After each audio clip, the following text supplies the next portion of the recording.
Hello everybody, how are you guys doing today? Welcome in, Wandering Picked, Raja, welcome. I need to turn off that Nightbot command. Let's do that real quick. I'll just do that.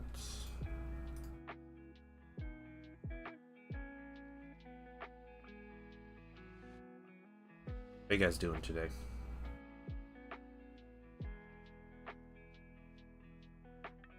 Off that. Okay, I think we're good. We're good. All right. So, let's jump in. We're going to put these a little more center here. The camera. There we go. Alright, works for me. What's up, Mydro? How you doing? Happy Thursday, everybody. It is Thursday, right? Good job.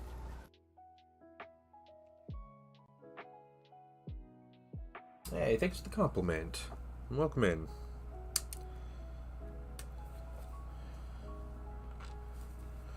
We are just assembling Votann today. That's the whole plan. We finish this, and I don't know what we do, but we have quite a few to assemble. I don't necessarily seeing it finishing out today, but getting the weekend to prime some minis and get them ready to paint next week will be really good.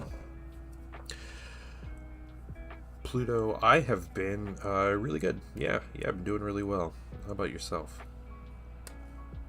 I believe every day's a good day when you paint. Oh, thanks, John Lockridge, for the sub. Hold on, you put a message here. Let me make sure I can actually go read this. Alright, I'm here for my victory lap. All praise the machine god, the Omnissiah, and the motive force. May the wheel spin for another 10,000 years. Yeah, John Lockridge did win the he won the giveaway yesterday, so congratulations to him. He won the Space Wolf Priest. I am finishing up today and will probably ship out tomorrow. So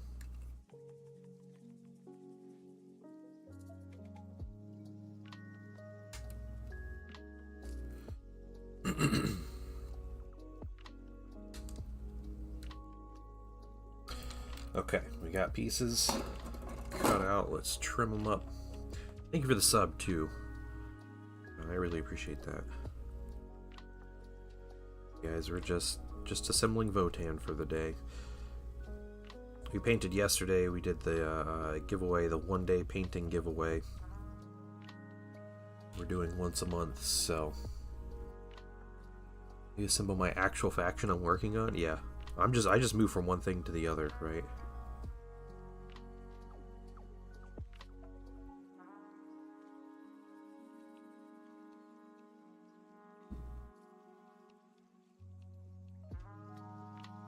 Not a bad week's worth of work. Finishing a Primarch. Painting a brand new character mini.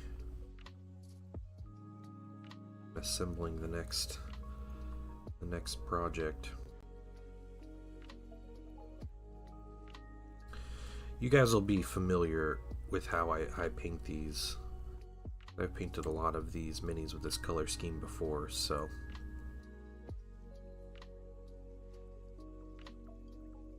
won't be anything new or crazy. I need recommendations on what chapter I should build next. Okay. Playing Space Marines, and we're talking 40k Space Marines. What chapters do you have built already? That's the question.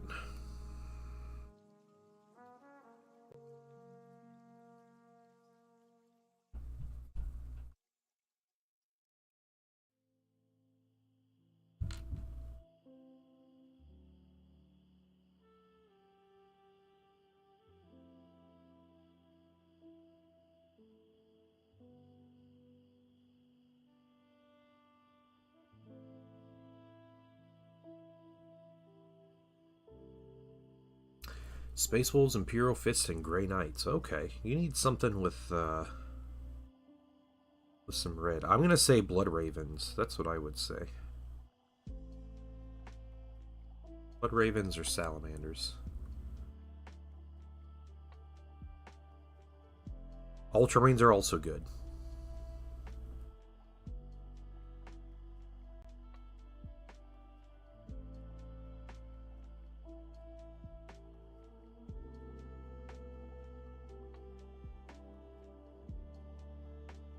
Is it a canon event if you like the dwarves, you're tall? What? You saying like only tall people like dwarves? Is that what you're saying?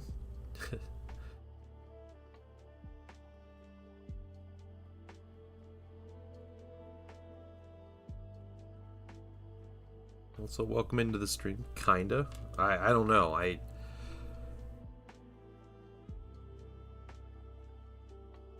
can't say I have a sample size large enough to determine if that's a thing or not.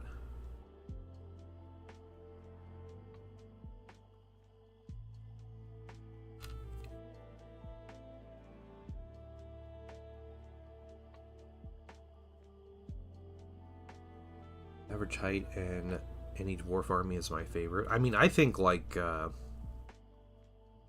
any kind of like fantasy dwarf kind of thing I'm a fan of for the most part. But I also like, you know, I like elves and undead and all that stuff, so.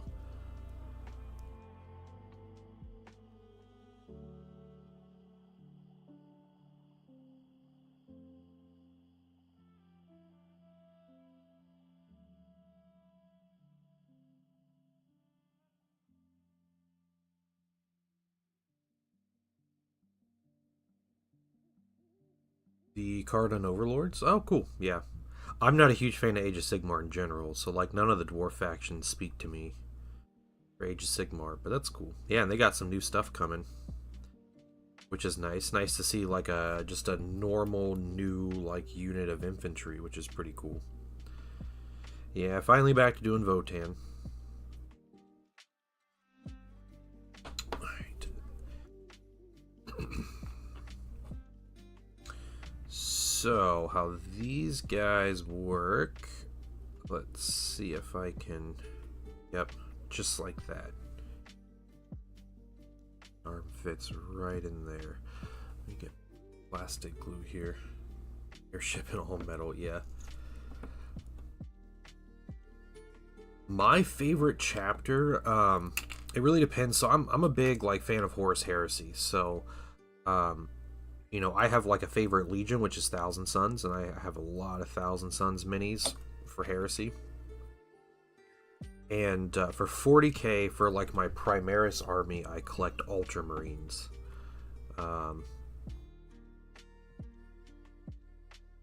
And there were a lot of different reasons I did that. Partially because I wanted to paint blue and gold, but also because like availability of characters and transfer. You're saying you to my Thousand Sons? Yeah, get out of here, Space Wolf fan. Yeah, always the Space Wolves coming in here. Yeah. Yep. Is there like some like forum where people are just like Space Wolves are just telling each other to like go to my stream and troll me? Is that what this is?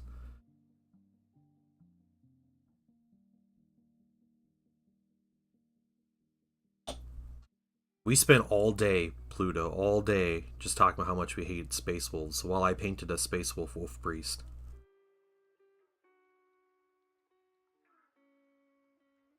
It was glorious.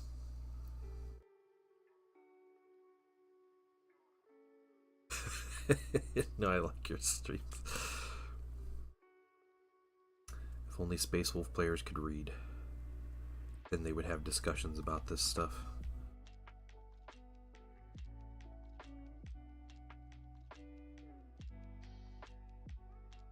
Kidnapped if I was around Thousand Sons? Probably. Yeah, probably. Thousand Sons and 30k were cool. What's reading? Oh, man.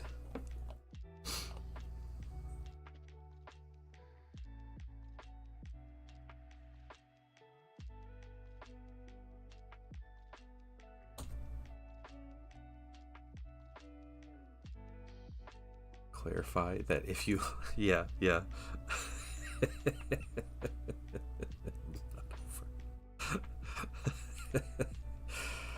Oh, man.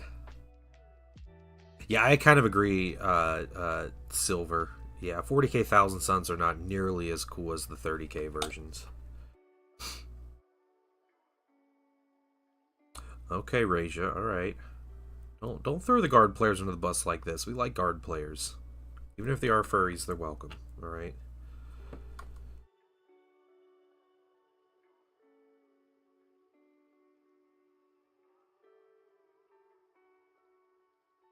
Votann are pretty much dwarf marines. Yeah, kind of. Yeah.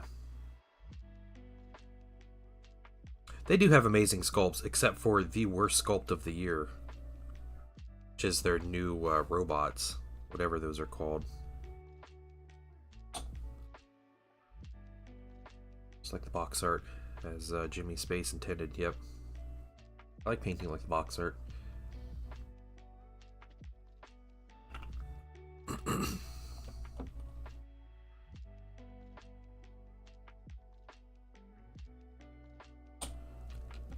I just want to say, alright, let me clarify. I have nothing against Space Wolf players.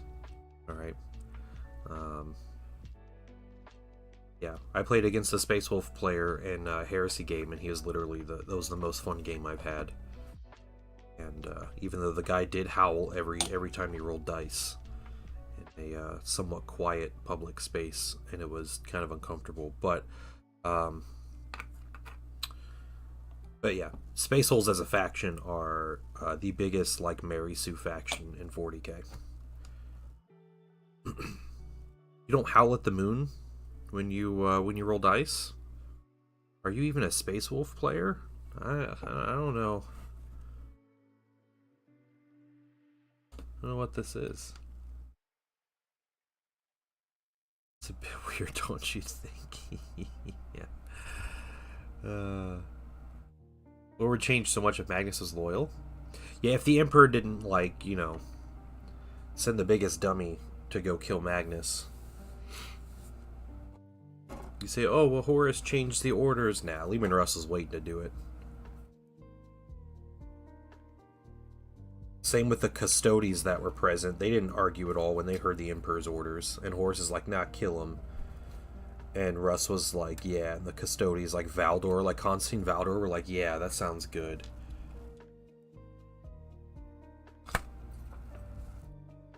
Yeah. I mean, you know, if Space Holes ever had to follow any rules, this wouldn't be an issue, you know? Somehow the Emperor let the Space Holes get away with worshipping their planet and having Psychers and trying to claim that it's not Psychers, it's a religion which is outlawed in the Imperium and all of that, but they just get to do what they want, you know, and have mutants and warp-tainted creatures that they just get to have and nobody else is allowed to have. Yeah.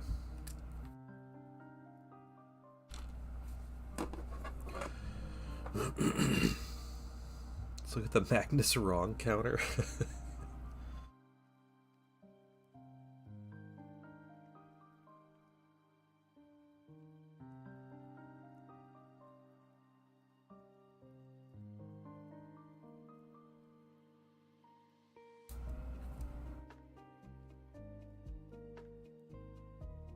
Yeah, it's wild to me that the Emperor's like, no Psychers. Psychers are not allowed. We can't have the librarians need to be shut down. Psychers are too dangerous. And the Space Wolves are like, yeah, shut down the Psychers. They're dangerous. Look, I have proof. And then the Emperor's like, no, not you, Russ. You guys can keep your Psychers because they say they're different, so they're allowed to stay. I don't know. Anybody else see a problem with that? I believe every day's a good day when you paint. I believe it'll bring a lot of good thoughts to your heart. Grumpy Crane Studio, welcome in. Thank you so much for the raid. How are you doing? Smiling Beagle, welcome. Welcome, guys. How you guys doing? How was your stream? Chris the Crippled, welcome in. Nice to see you guys.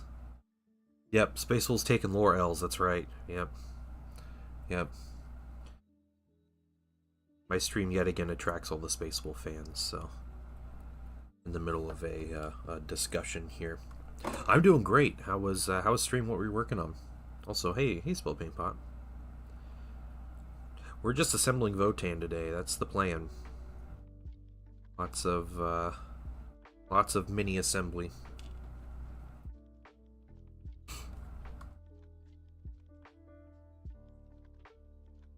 Wait, what? Russ was mentally sane? I don't think anybody believes that. No more floating tricycles. No, not painting floating tricycles. So I'm not gonna pull all my hair out. But no, we have a little army to paint here.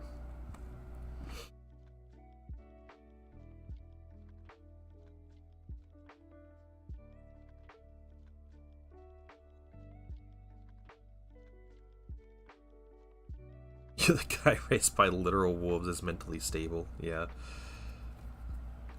My summer schedule, so today was just some laid back paint splashing. That's awesome. That's really cool. What's up, Judge Dave?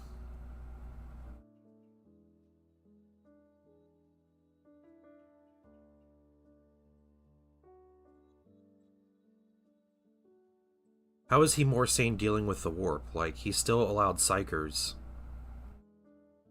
in his force. He still disobeyed the orders of Nicaea, and like the Emperor's like, no, you're fine. It's just hypocrisy is what it is, you know? Debate about poison for 3rd edition. Okay. Did you hear about the rules debate about poison? I'm not sure what exactly you're talking about. I know the rule leaked for poison.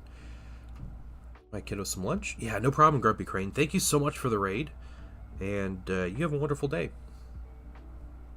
Yeah, favoritism. Yep. Hypocrisy.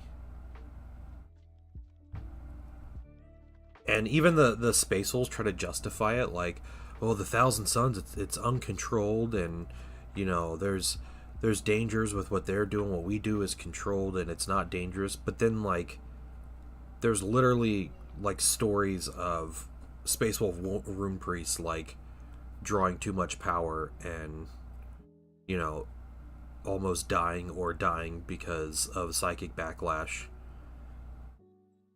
It's all the same thing. Maybe you should have the favorite son. Yeah, that's right. Yeah. It's good point. Did you try not being hated by Dad? Have you tried that?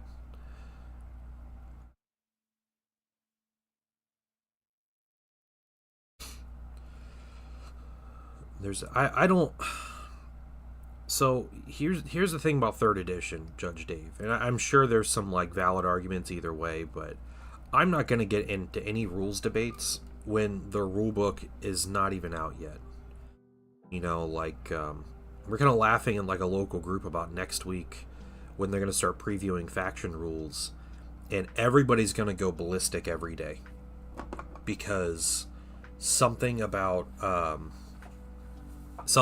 some rules going to be messed up, when in reality it's going to be the Warcom team that doesn't have a complete picture of the rules, or they get something wrong, or they don't share something that was like necessary for learning how the rules work. But everybody's going to freak out every day. So until we have the entire rule set present, I am not sweating any of the weird online debates about things. For what we've seen of the rules, the wording of the rule books are very confusing, but otherwise, I mean, the game plays similarly. It's just, from what it looks like, it's just it's worded horribly. What unit are you painting? These are Votann Thunderkin, Brokier Thunderkin. That's what I'm assembling right now.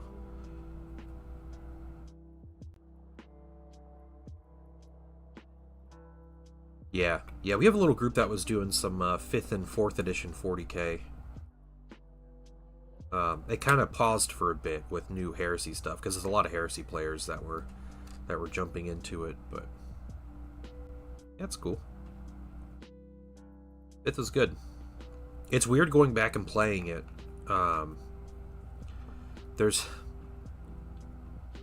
I think it's important to remember that GW has always been bad at writing rules.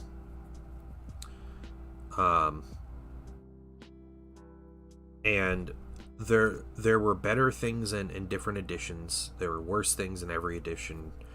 But overall, like, every edition of 40K or Warhammer Fantasy or Age of Sigmar has some good parts and bad parts.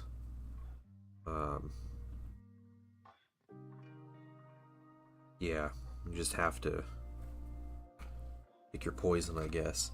Alright, 13 and 15. There's 15. It's this big plate right here.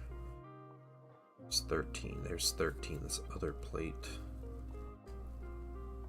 This is an arm and a leg plate. Okay.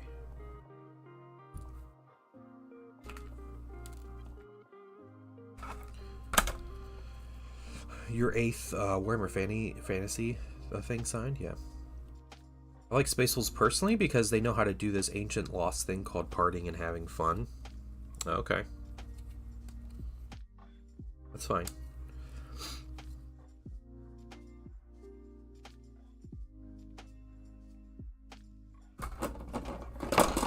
Yeah.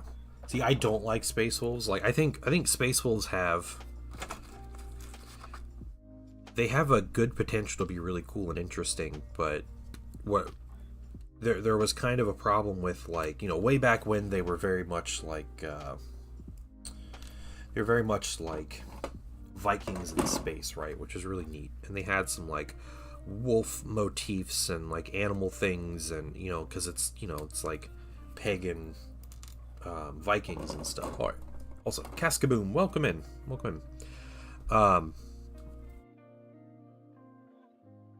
And what kind of happened is GW took them way too far into the extreme of everything is wolf because their names are Space Wolves. I don't think they're hated enough, honestly.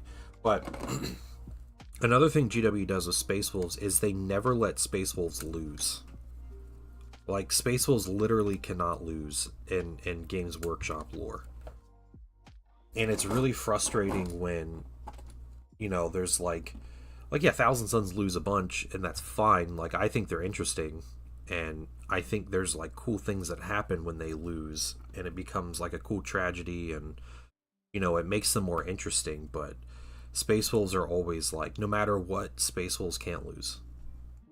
Yeah, and they're just like, even like the littlest things, like, you know, 40k Magnus attacks Fenris, like, and he's fighting Fenris like a demon Primarch and burning it to the ground, and then like Lucas the Trickster just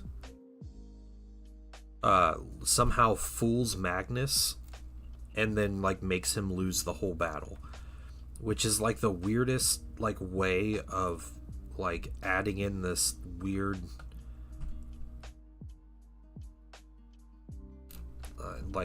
yeah, just like this.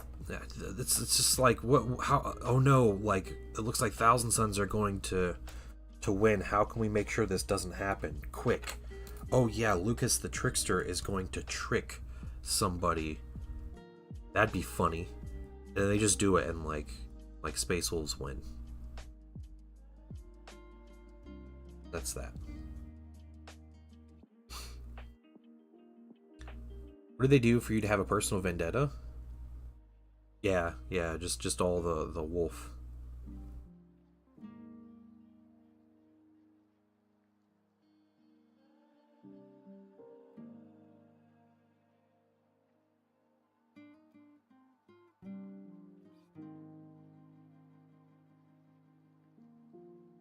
Hey, Pukara, welcome. Welcome in. I lose a lot and I play Space Wolves. Yeah. Lovely bit of honesty. Alright.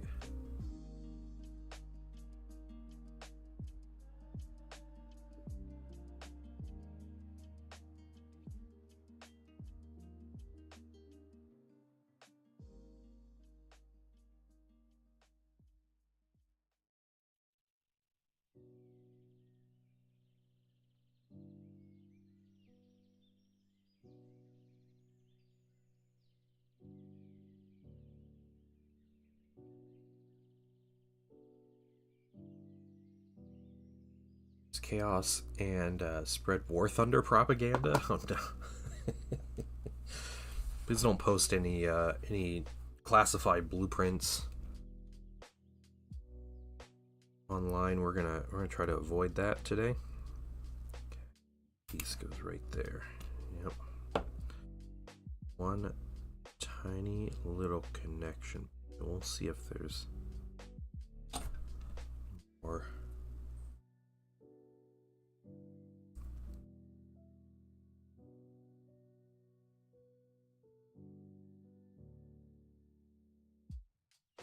I will inside my stream.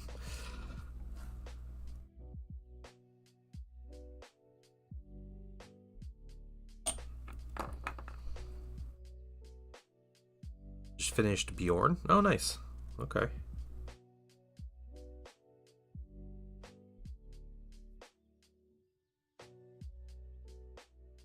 Is that? Oh, hold on. The Dreadnought or the Heresy dude? I can't. Probably the Dreadnought.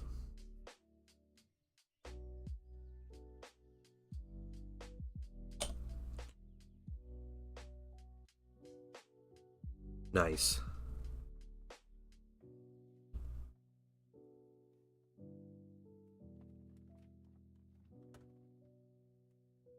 The Red Scorpions Dreadnought are my two favorite people. I don't remember the Red Scorpions Dreadnought. Took forever? Okay. Yeah, that's alright. As long as you're happy with the results, right?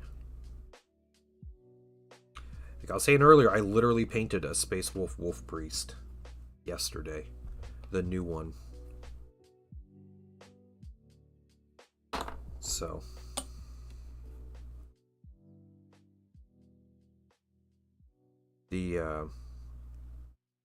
The newer Space Wolf minis look pretty good, honestly. I'm happy that they didn't just like run full force into like wolf, so like furry themes. So they actually like made it more Viking, which was really cool.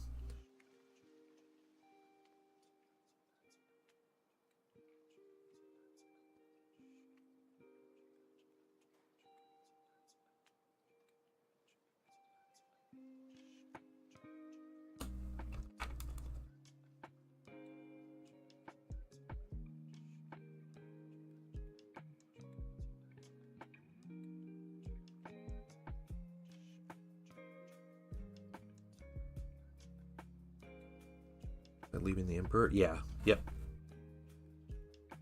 Isn't he like the oldest living Marine, basically? Like loyalist?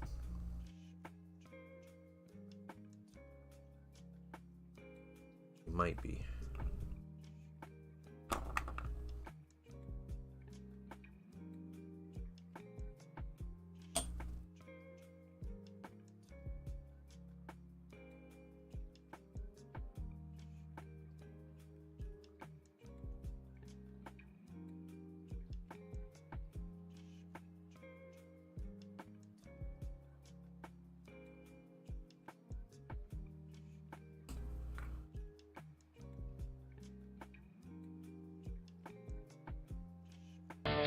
Clean, it's cold.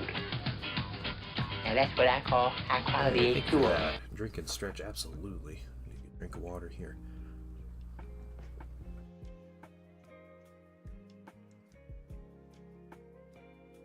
I count dreadnoughts as living. Alright, let me get a good stretch. Oh, alright. Thank you for that.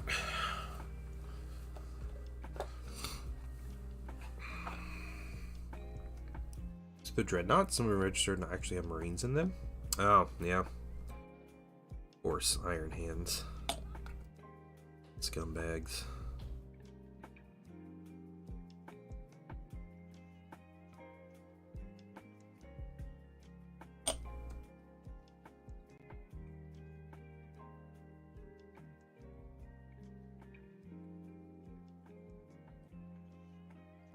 Okay. I mean, no, it's literally Space Wolves and the Iron Hands are my two least favorite legions The Iron Hands more so because that's very much a player experience. I played against one Iron Hands player in our heresy group, and he is the one person who I have said I will never play again. Just because he was such like an insufferable person. I am very agreeable. I feel like I'm a very tolerant person and understand, like, I've been playing these nerdy games for 25 years. Like, I understand how nerds are, like, we're not the most socially adept people, but man. Yeah, so that has shaped my whole perspective of Iron Hands.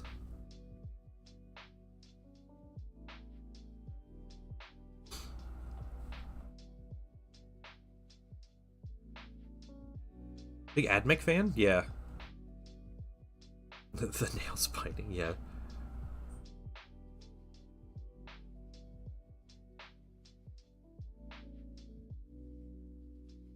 Yeah, about turned my Thousand Sons into corn worshippers. Playing this guy. It was funny though, he ran Ferrus Manus, and I killed Ferrus Manus with a Lehman Russ with a Vanquisher cannon, and it felt really good.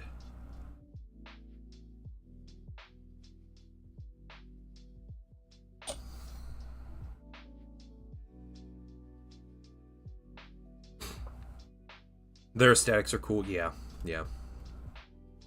No, they look cool, and they have like a cool concept to them. It's interesting though because like in the lore it's always about like, oh, the Iron Hands are the masters of warfare and all this stuff, but you never see that in the books. In the books, the Iron Hands, it's always like, oh, we're the greatest at warfare, and then they like roll forward in a big tank and take massive casualties the whole time, and like that's their like strategy. They didn't put their heads on yet. Where was I supposed to put their head on? Oh, afterwards. Okay.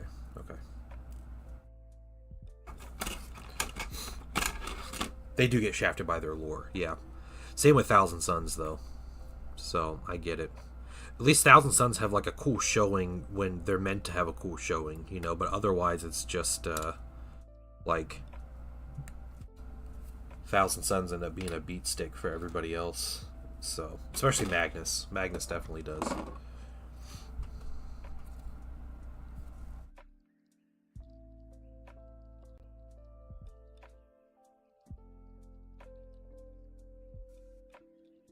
Never suffer losses, none of our guys ever die. Right.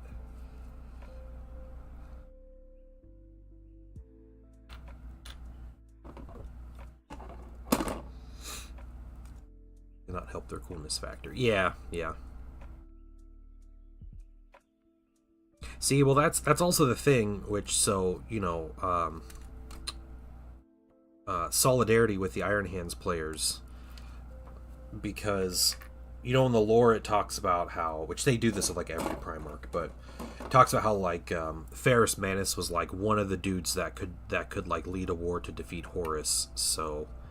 which, I mean, they talk up Iron Hands so much, but they never deliver in the lore. But they talk about how Ferrus Manus was one of the like the keys to defeating Horus, and Horus knew it. So them killing Ferrus early was a big boon to the traitors. But they also say the same about Magnus and the Thousand Sons, where the Thousand Sons would be the ones that would be able to stop like demons and the corruption of the heretics. So like, they would have been one of the most powerful opponents to Horus. So Horus was lucky to have them killed early. Or like taken out of the war early, basically. So I guess, like, yeah, solidarity with Iron Hands players here.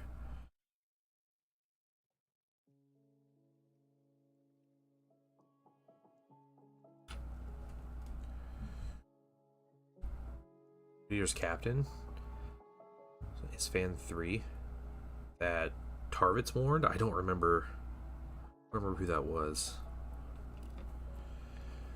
Let's pick on the misunderstood heretics.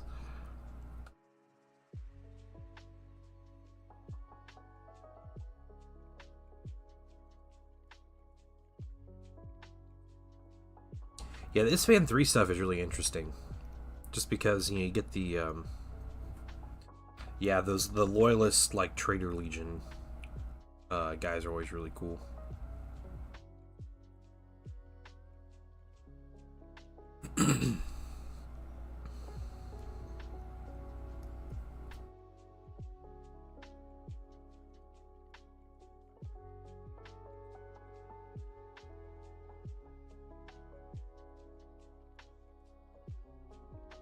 I'm a big fan of how the Thousand Sons waged war. It was really cool and like really intelligent, like using the best of what they had. Hey, Jay Warsh, welcome. Welcome in on YouTube. What do I hope Votann get in their codex? I have no idea. I don't play Votann. This is a commission. And man, I haven't actually played 40k or followed 40k in quite some time. But I mean, I hope they get some cool stuff. They're probably just gonna get like a character or whatever, but I hope they get some good stuff. All these factions with like really limited rosters definitely deserve some love.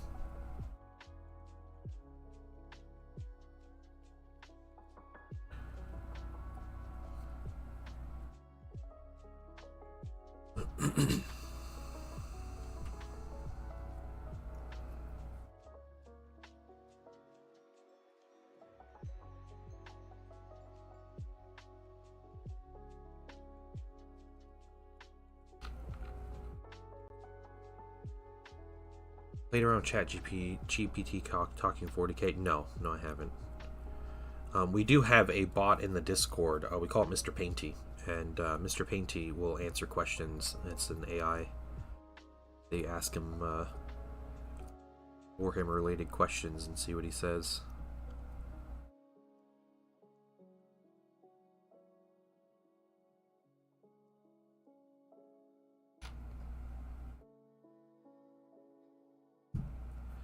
Erlin? That's his name? Okay.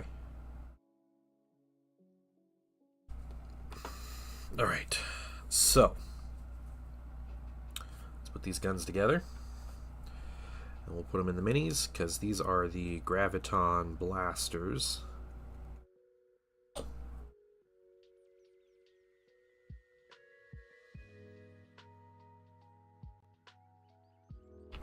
Ultimately, if you could figure it out, the hands on these are really small, but all three of these weapons have completely different parts, so they're all magnetizable. Yeah, sure, I'll say that's a word. Able to be magnetized, and you're not printing anything. Which do you hate the most, Space Wolves or Iron Hand? Space Wolves. It's funny too, because like I think it shifted more toward Iron Hands just because of like negative experiences. One of my best friends plays Space Wolves, and he has for decades at this point, and he's one that would like regularly beat me in games. So, it's always been like, oh, curse those Space Wolves, but since I became a Thousand Sons fan, it was way back when like Thousand Sons the book came out, like the Heresy book, and I read that and everything, and I was like, man, these Space Wolves are the worst. I just hate them. But the people I play against who play Space Wolves have always been enjoyable opponents, and people I chat with that are Space Wolf fans always seem like great people. It's my experience playing against a single Iron Hands player completely clouded my my opinion of Iron Hands. Gotta go D&D soon. All right. First time, Jim, you got this wandering pick. You'll do great. Smart person. Won't be a problem. Do they escape the firestorm? Aeron comes up to finish the rest. Finish off the rest. Yeah, just Harvester run. Yeah, they do from this. That's funny.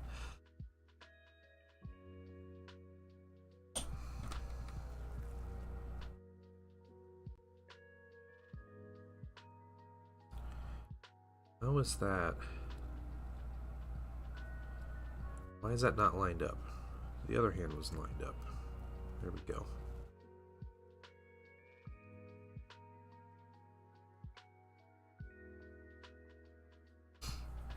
Just play my World Eaters? I'd happily play your World Eaters. You want to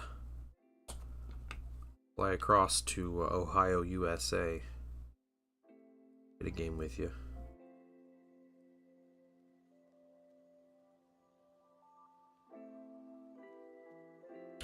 I played against World Eaters once, and it's funny, the player I played against was very much a man, his whole demeanor was like California, like surfer bro, like very chill, like awesome person, had a wonderful time, and then he plays World Eaters.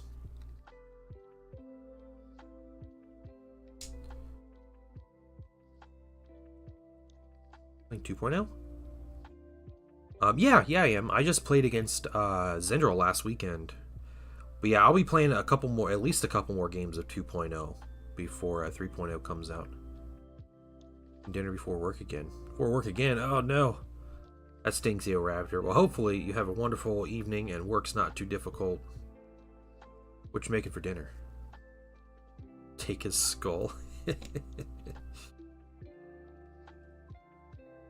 That was my first game I tried my Malcador in Furnace. It did nothing. I think its autocannons killed like a Space Marine. Dude, you're always making lasagna. It's great. Hopefully it turns out good.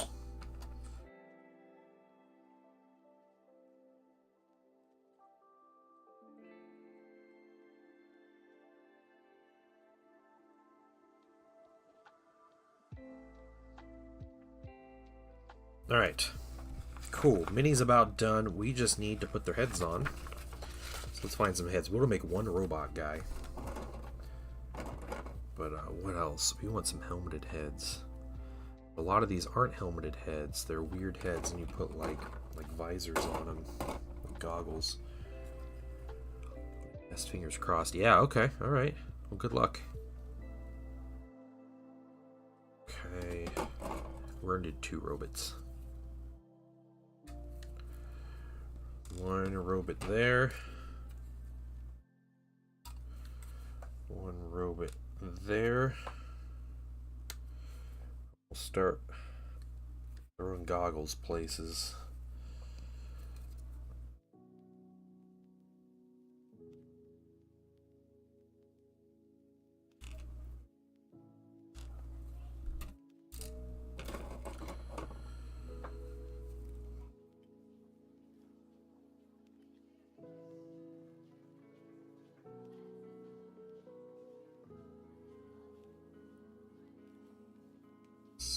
And there, goggles, and then we need one more head and pair of goggles. So we got goggles and all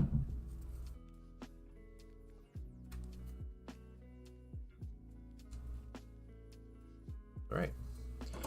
And that's actually going to be it for these minis. So let's grab these sprues and stack them up. So I love-hate relationship with lasagna. Never mad about eating it, but when cooking it, the house smells like pizza, and there's disappointment when it's not pizza. Really? Oh, wow. A gun fell? Oh, no! Can't drop your weapon, soldier.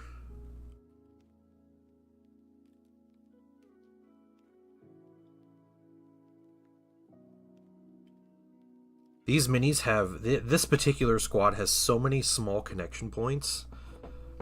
Like these guns. It's like the tiniest little nub that they connect to.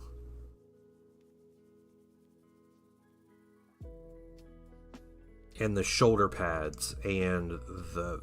like... all these little, like, weird tubing, metal tubing things. It's all just like the tiniest connection point. What's up with their feet? So their feet are in they're exosuits is what they're wearing. So I'll show you. I'll show you from the picture here.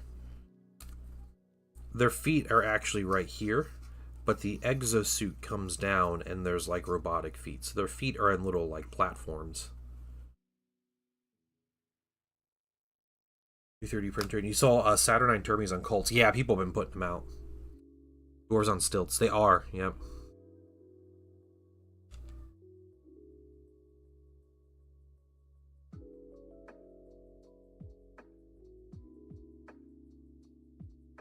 I love lasagna. I love making lasagna, but Painting Wife has so many food allergies that I can't bother to make lasagna anymore. I did make a dairy-free lasagna that was amazing. Man, it was a couple years ago, I think, but it was one of my like proud like cooking moments. Like baby carriers that go on your chest. Yeah, yep. Okay, let's get that, Mr. Sour Grapes right there.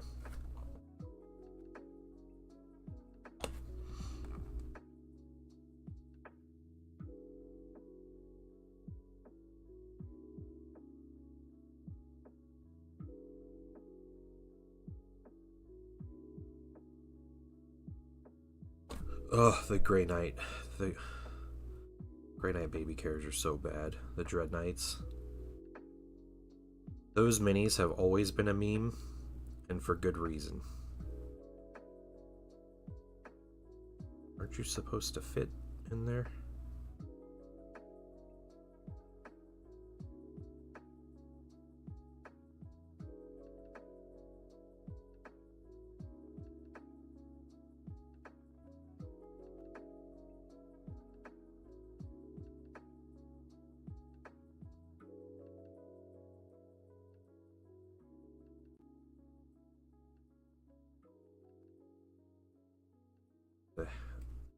This head doesn't fit to this torso.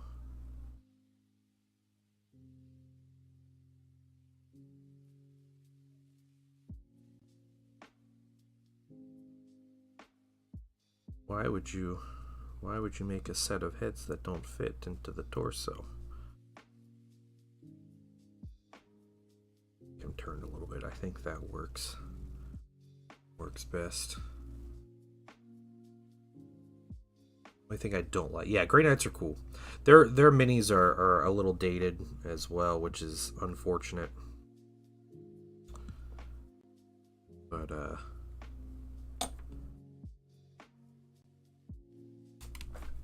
great. Why is it so hard to finish these minis?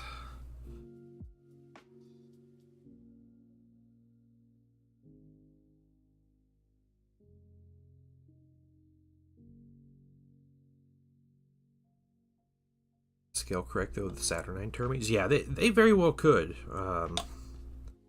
We've seen enough photos like of them compared to other things where I think there's a good chance that that people have this scale on point. But I'm getting the set anyway, so I'm not too concerned about printing Saturnine Termies, and I cannot see myself ever fielding more than one or two squads. Like, man, two squads even sounds miserable, but like one big squad of them.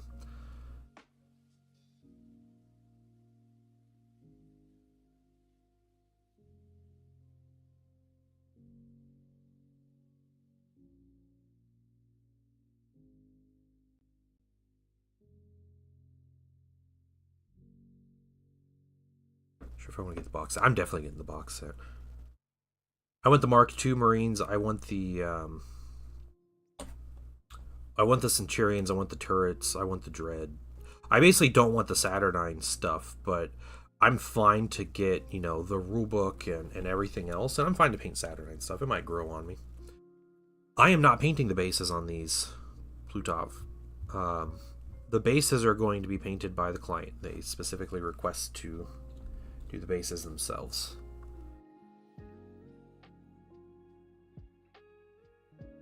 I think they do some kind of rubble, like city rubble kind of theme with the bases. You got turrets coming Saturday. Yeah, I have. Well, it's different turrets that come in the box, but I do have a rapier battery that I'll be picking up on Saturday. I'm going to be assembling that on stream on Sunday, I think. So, doing bases, yeah, I don't mind it. It's not the most enjoyable thing to me, but there are worse things. Okay. So this last little bit, more tiny connection points. These goggles.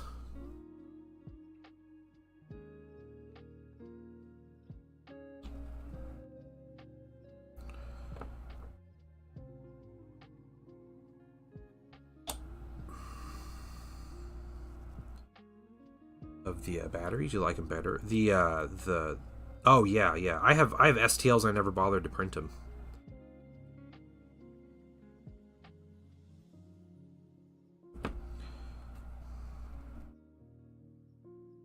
They were just such a low priority for me to print, and it never made sense to do it.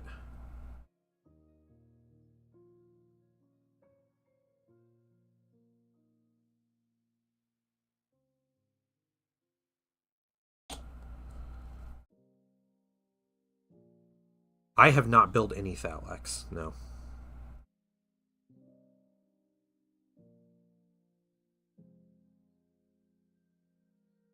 I haven't built any of the Mechanicum stuff yet. Okay, let's set these guys to the side. Her dang arm fell off again. Back on there. Anybody else arm wants to fall off? Is that a thing that's happening? No. Okay, you guys dry overnight. We'll talk again in the morning. Okay. Brokir Thunderkin. Finished. Next, I have a bag of sprues here. Some of the stuff was already primed, and it looks like some things were painted. Okay, so we're going to have to go through some of the stuff. Is this basic infantry? I think this might be...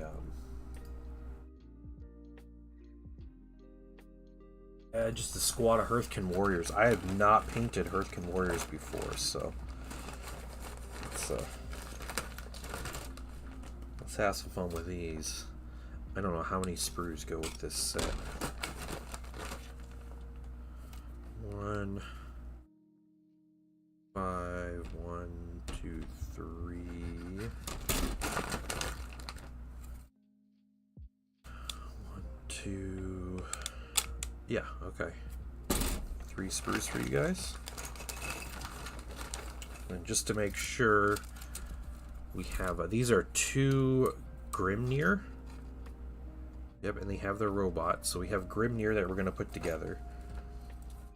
So we got those. And then we have... is this just 1? There's no way this thing is 4 sprues. No way. Maybe it is. Okay, they sent me... looks like they started assembling a Sagittar. Here. And they primed it before, which we'll reprime it, so it's not that big a deal. And there's some other spare parts in here that were getting painted. Just trying to do things in sub-assemblies, it looked like. So we're going to put this together as well. We'll do that last. That one looks like it might be interesting. So they're menace. Yeah, I've heard them and the thralls are a pain. Alright, since I actually don't have instructions for this unit, which is funny. I have instructions for all the other units for Votann, but not these ones.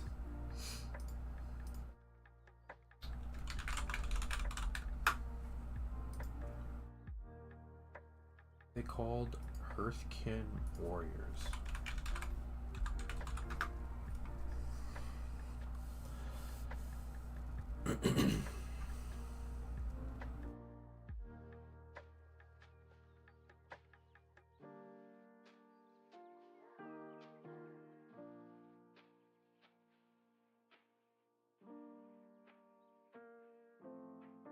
Not the instructions. Why do you lie? Why do you lie to me? Welcome back, Plutov. Set.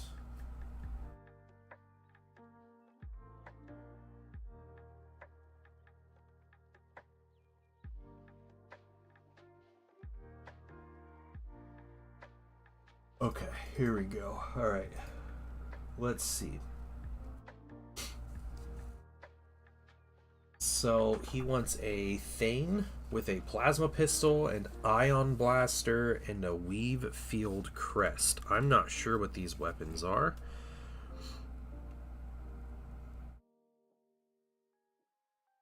It's cool, we can just give them like axes and stuff though. Like 2 hours per game. Okay, yeah, that's cool. Playing with your wolves, you playing with someone else? Playing with a different unit.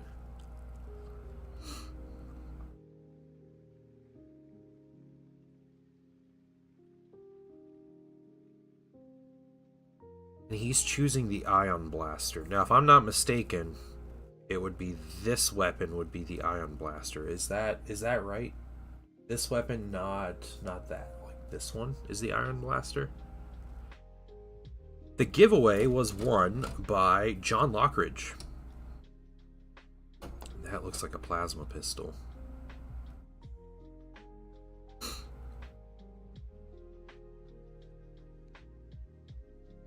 Oh, I'll play Imperial Fist. Oh, cool. Yep, good old John.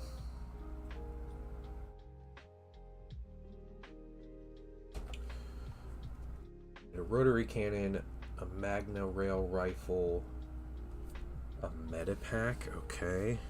Are these options that you have to give them?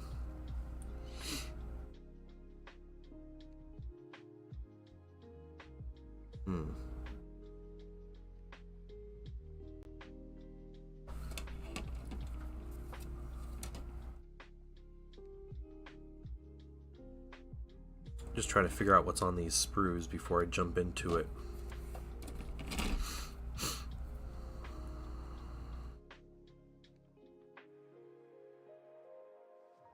Grenades and knives, it's cool.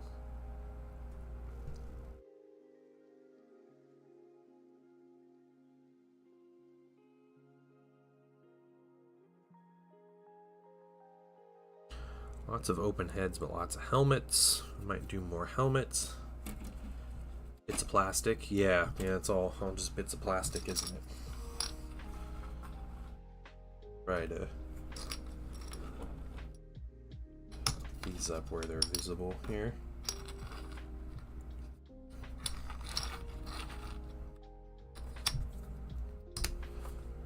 There, alright.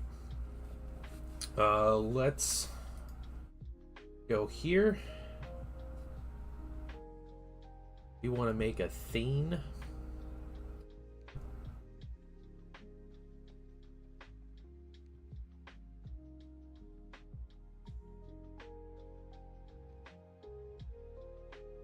Okay. Is an ion blaster and a plasma pistol, are those both like pistol weapons?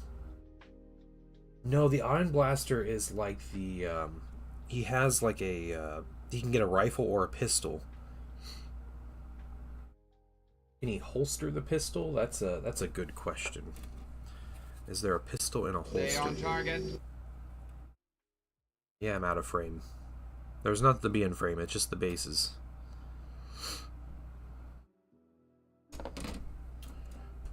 Let's put those up. Okay.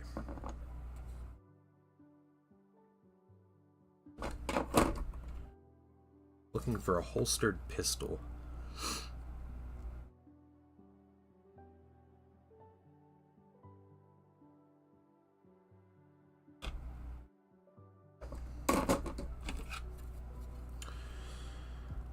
If they had a holstered pistol, this would be a lot easier.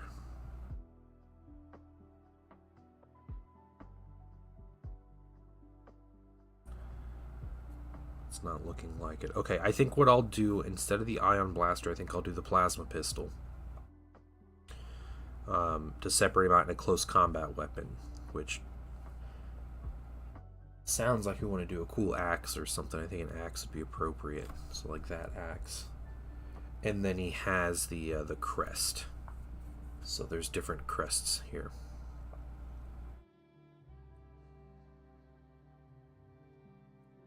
No holstered weapons. Okay. And just to flip through these instructions real quick, just to make sure.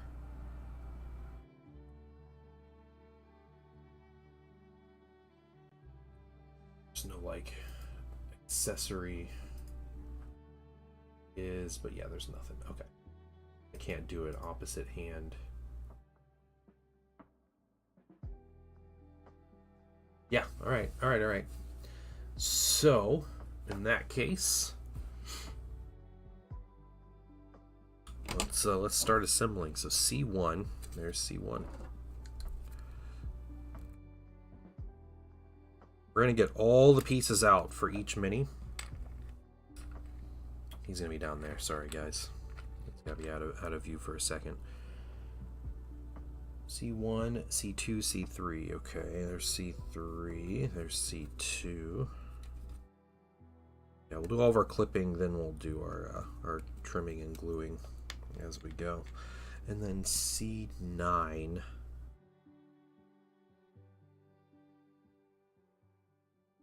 C9 right here.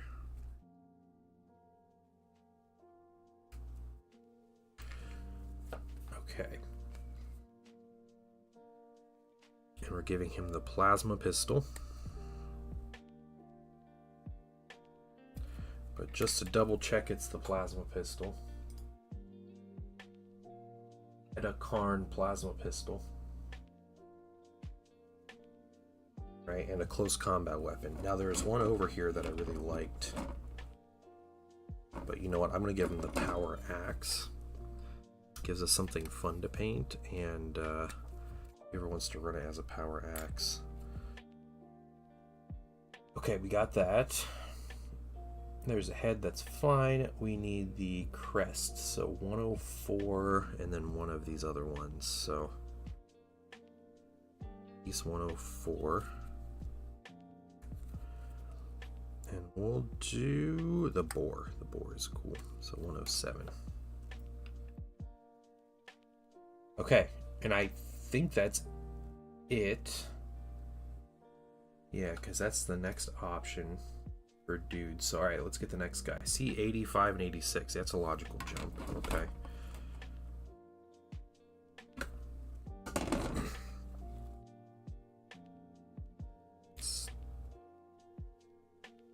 Stuff, what is that? So someone's head. Right there. 85. You know, it's GW counting is 1, 2, 9, 85, 86, 87, 89.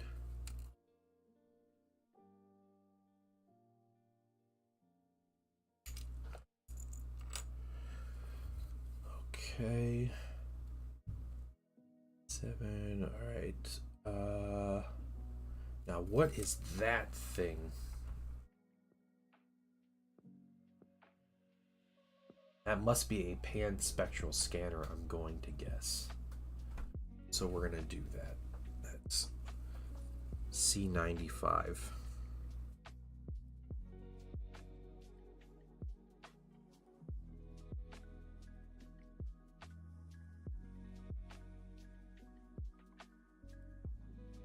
Yeah, alright. We're going to say that's what that is. That's what it looks like. Hey, Star Laser. What's up?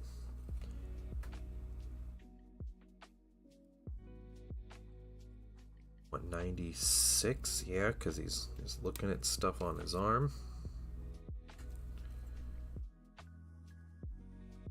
This is where the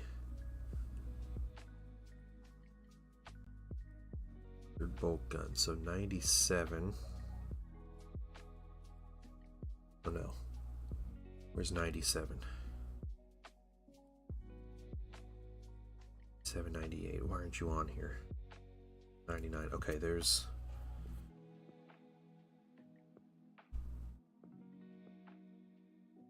Okay.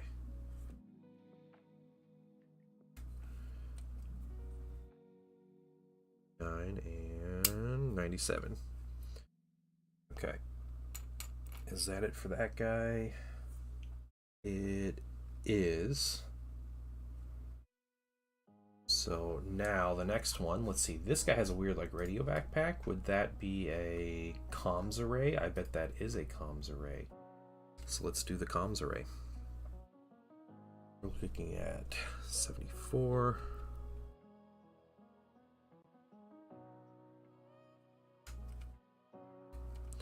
$75. Star Laser, how's your Thursday going?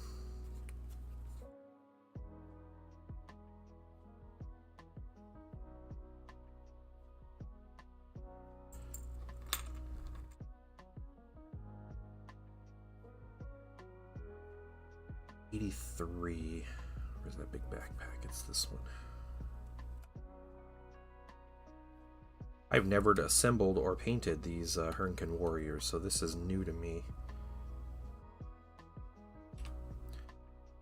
3, and then we want 84. There's a hand. It's 84. Okay.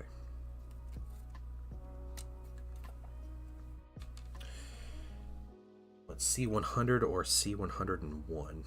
And we want C101 because I'm assuming that's the ion blaster, because it has a battery and not a magazine.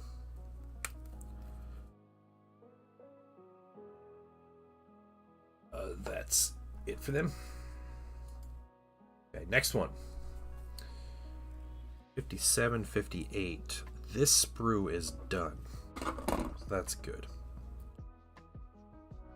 Here's 57. Get my army packed up. Nice, nice.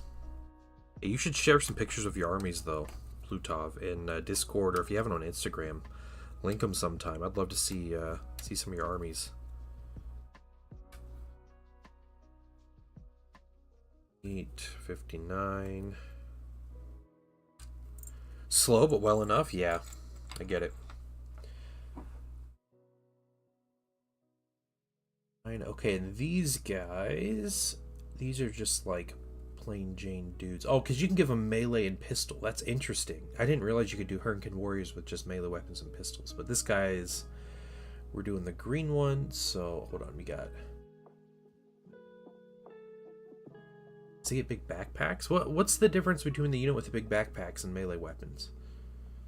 What is that big backpack actually? It's not a medic pack, is it?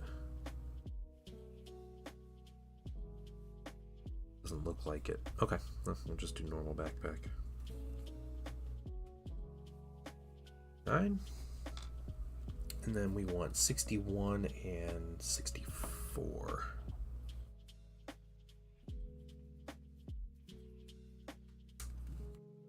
And 62. Okay. Normally to hold a weapon with 2 arms, you need 2 arms.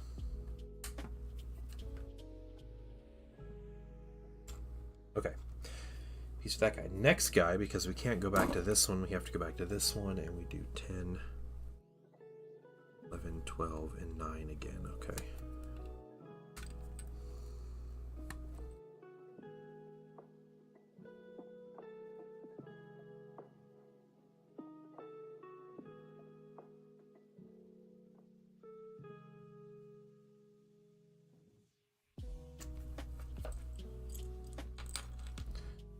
Same backpack. Yeah, this one gets a railgun though.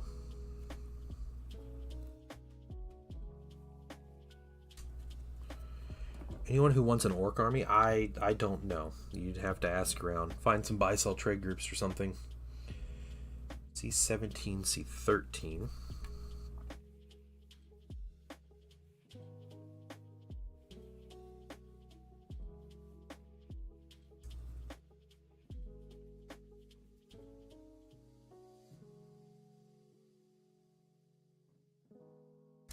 The answer is yes, people want orc armies, but I don't know of anyone personally who has expressed interest in an orc army to me recently. Okay, 14, I think that's it. Is that it for this guy? Yeah, I think that's it for him. Alright, cool. Next page. I'm on Warhammer Instructions subreddit.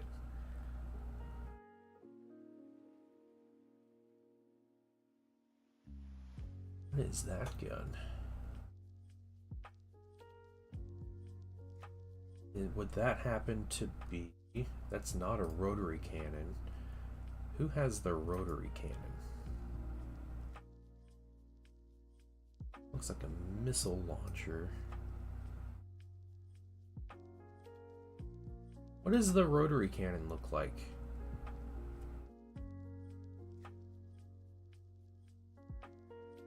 Way to waste on Space Wolves.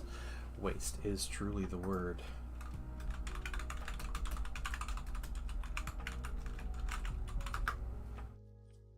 Cannon that rotates. Okay, so the high-las rotary cannon I don't see as an option on here.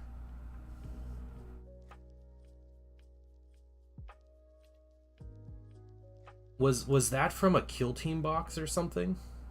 Because it's not an option in here.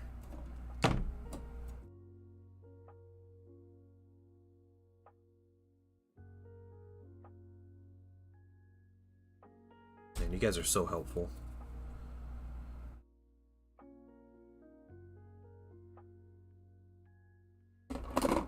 Yeah, there's no rotary cannon in this box, so that must be from a Kill Team set. I bet the med pack is from a Kill Team set as well.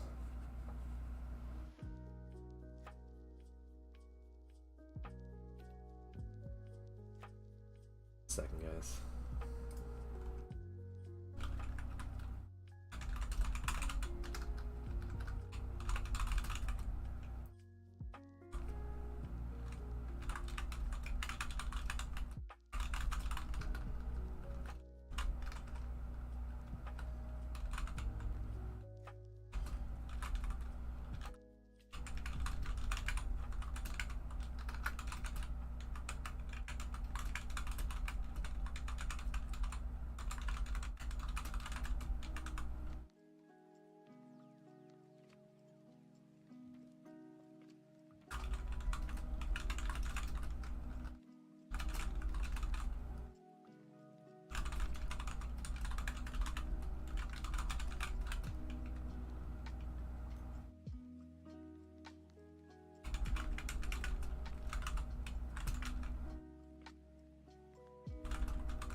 Clean. It's cold. Hey, And that's what I call absolutely high quality H2O. take a drink and stretch here.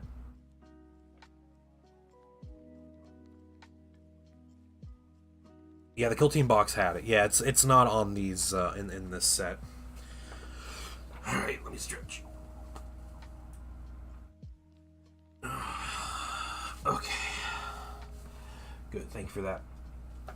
Busy with the Googles to read chat. That's fine. Yeah, the one of the gunners, he just doesn't have yeah, the rotary cannon. The rotary cannon definitely looks the coolest out of all these weapons.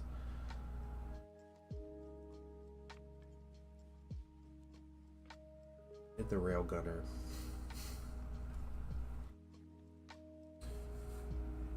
Yeah, what heavy weapon options do they have? That's the question here. I want to see if this is worth checking. Doesn't matter. This one.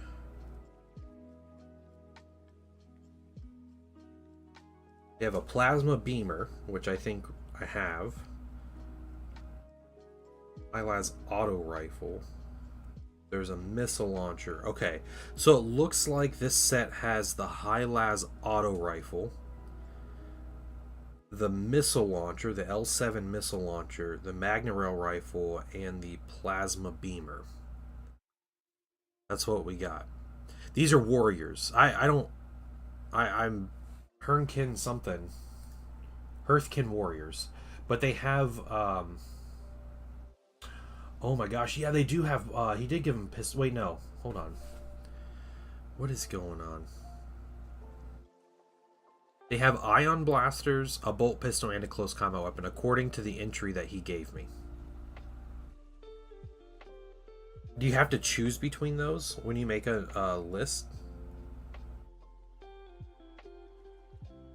Let me look this up.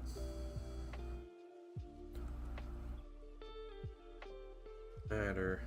Doesn't matter.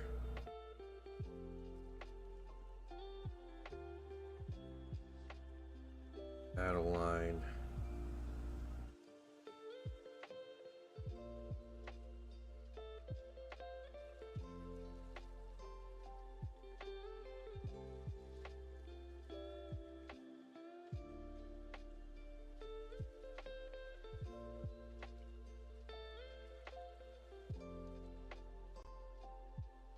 Time to do some kit bashing. Yeah, I just messaged him.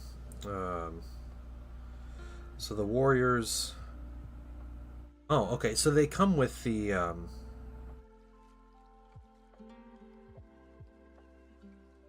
They come with all of it.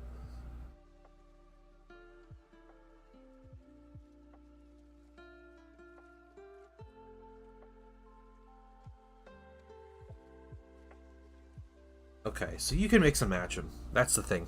You can mix and match what they have.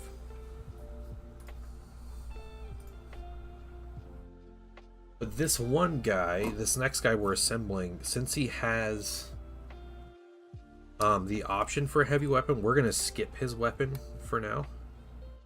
We're just going to cut him out. We'll assemble his body and everything, and then we'll kind of leave him as is.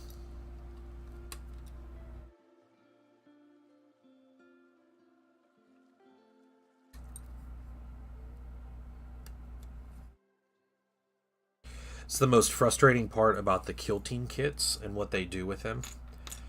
It makes it a lot more difficult to understand that you need to buy extra sets to make the options for like the basic unit entry. And when you make a list, it doesn't tell you like, hey, you need this box to do this. Yeah, the kill team just has the rotary cannon. Okay. Yeah, I don't know what you're talking about Hearth King Gunners. He gave me, I asked how he wanted them equipped, and what he did was he sent me like the unit entry for him and all the options he selected, and he selected the rotor cannon for Hearthkin Warrior unit. That's it for that guy. Alright, 28, 29. We're back over here. Yeah, 28.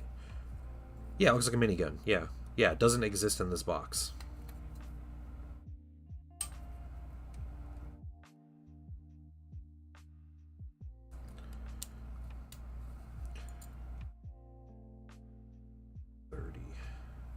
There's 30.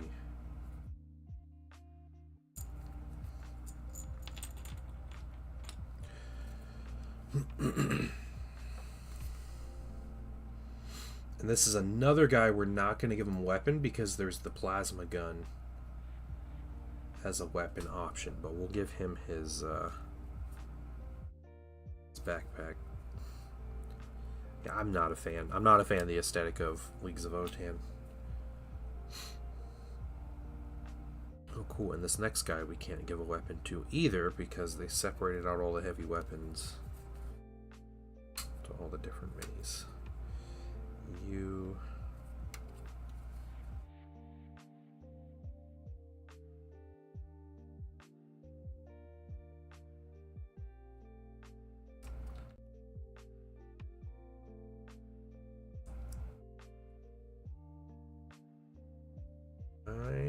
Yep.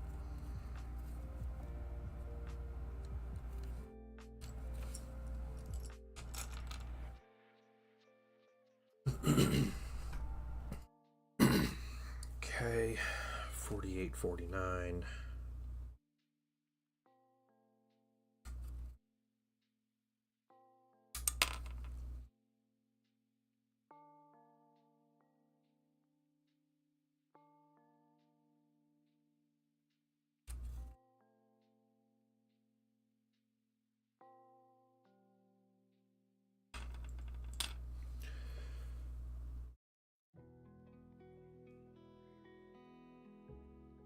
50, okay, and then just C9.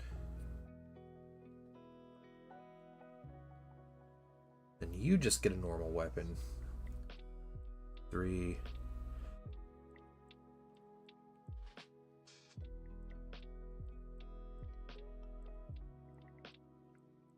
There's 53. Yeah, they don't have many unit options, that's for sure. 4 and 56.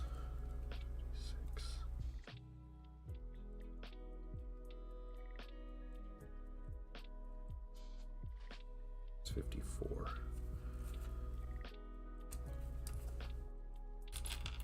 Alright, and the last one also just gets a basic weapon.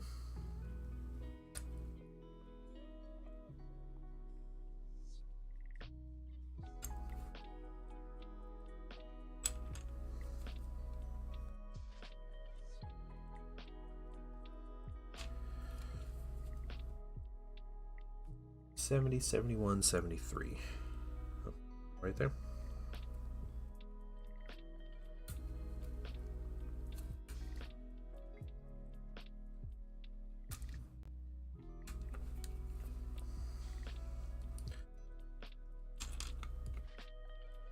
Okay. Get all the weapons as far as we can get them out.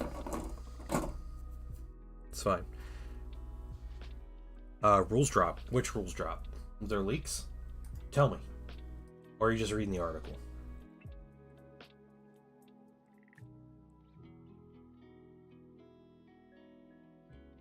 Not leaks, just the...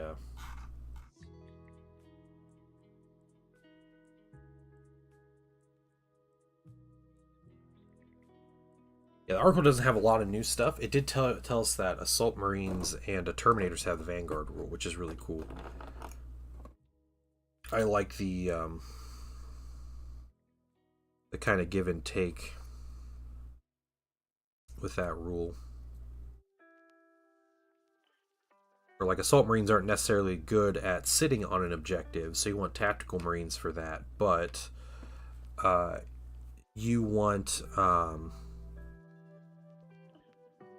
Tactical Marines for sitting on objectives, but Assault Marines to take objectives, because you score points when you remove units from objectives, which is a really cool way of changing up like how these units interact with each other. So it makes it good to have a mix of both. Yeah, not looking at the leaks. That's fair. That's fair.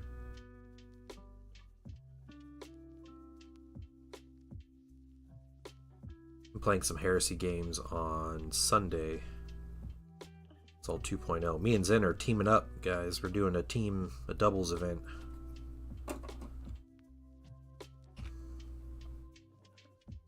So I'm bringing my militia and he's bringing Night Lords.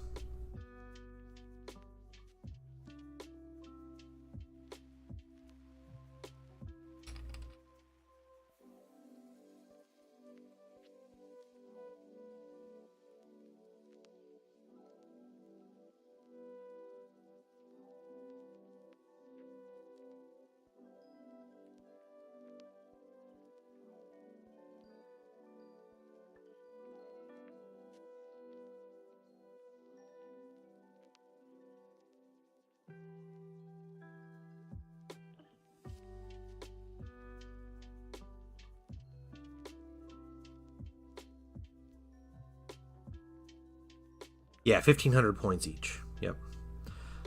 That's a 3,000 point game in total. And hopefully we have some loyalists to beat up. We've had more traitor players than loyalists this current campaign. So, no Conrad. No, we there's no named characters in the league.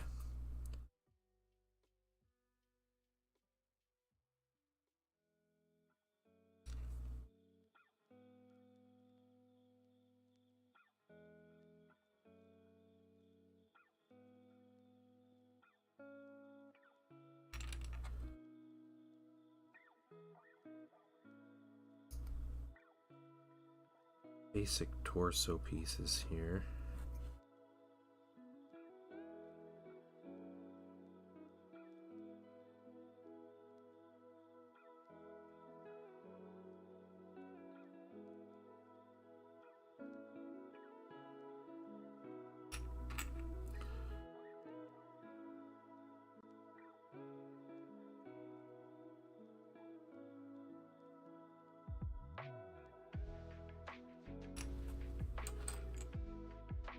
Yeah, it'll be released July 26th. That is all but confirmed. And the price of the Saturnine box should be, at least in the UK, it's the same price of the Age of Darkness box. So, which is £195, but that was like 315 US dollars.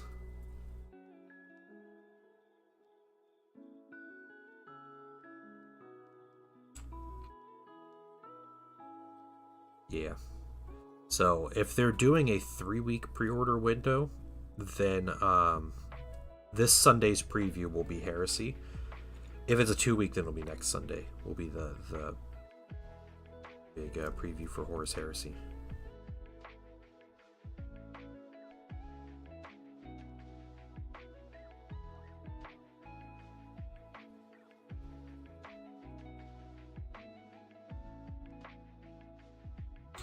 This is a new commission, Classic Gary, and welcome in. I've painted a lot of Votann for this gentleman, so new commission is maybe not the best term, but yeah, it's the next commission going on. Oh, just chilling. Okay, cool. Hope you're having a good Thursday.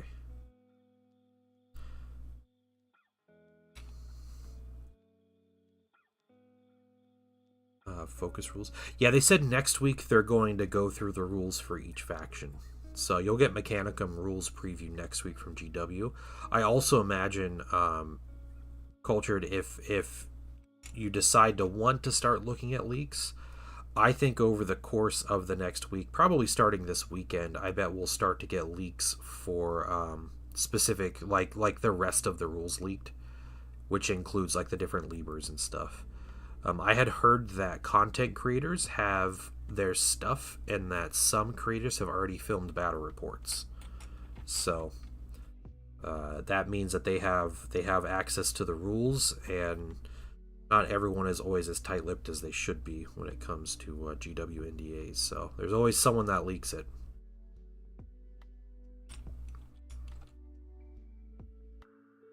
Yeah, no problem, Gary.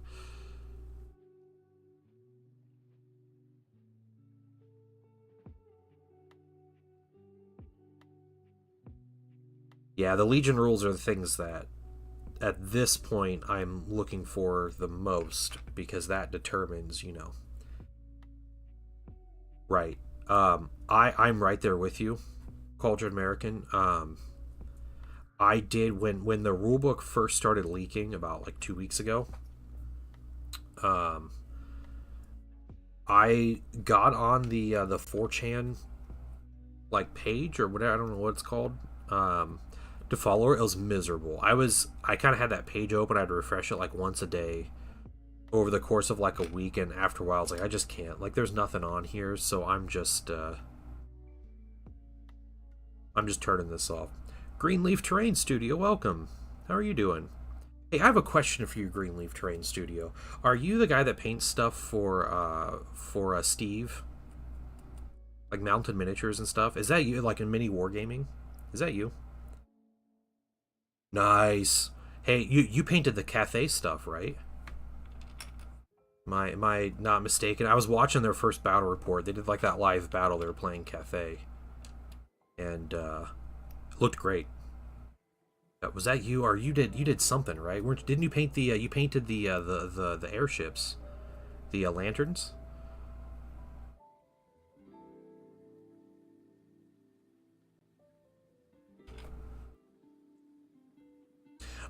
I love Warhammer Classic, Gary, but I play other games. I do play Middle Earth, which is a GW game, but I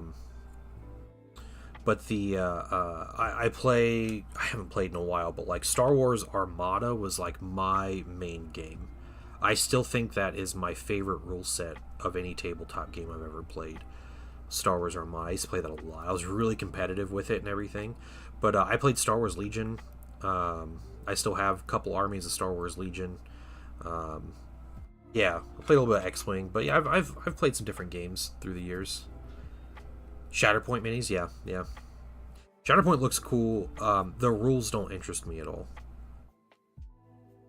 but the minis look cool. Into the Balloons and the Sentinels, very nice. Well, wonderful work, Greenleaf Terrain Studio, and I am a bit jealous, bit jelly that you get to paint stuff for those guys and get to paint all the cool new things. But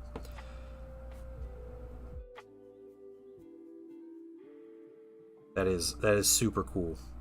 And it's funny because I know you've been in my stream before, right? Like you've been in here quite a bit. I don't think I've ever put two and two together. You're the dude that painted. That's been painting stuff for like mini wargaming and everything.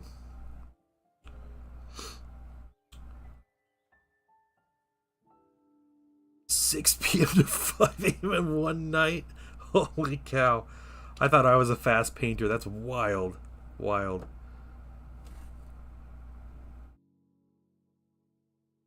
Yeah, I'm smack dab in the middle of that Venn diagram, Gary.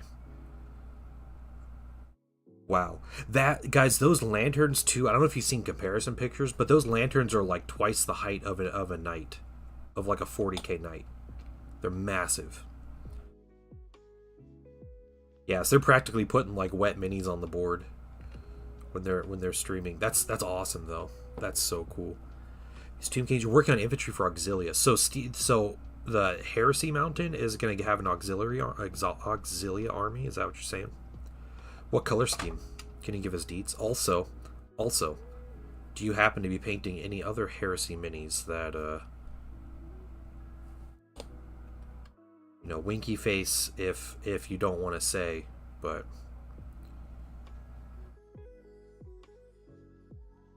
Yeah, I follow the Heresy channel. I think it's called Heresy Mountain. Any more to come? Box art? Oh, cool. That's a great color scheme. Yeah, the gray and green's great, though. Expectation what future old world editions could be stature wise. I'm not quite like a I think the proportions of the infantry look really chunky in photos. I imagine in person they don't look quite as bad. That tends to be, the camera adds 10 pounds and all, and that works for minis as well. That's cool. Yeah, I like his Heresy channel. I'm a big Horus Heresy fan. Yeah, a bit tired of seeing Word Bears and Dark Angels, though. How's this light going here? There we go.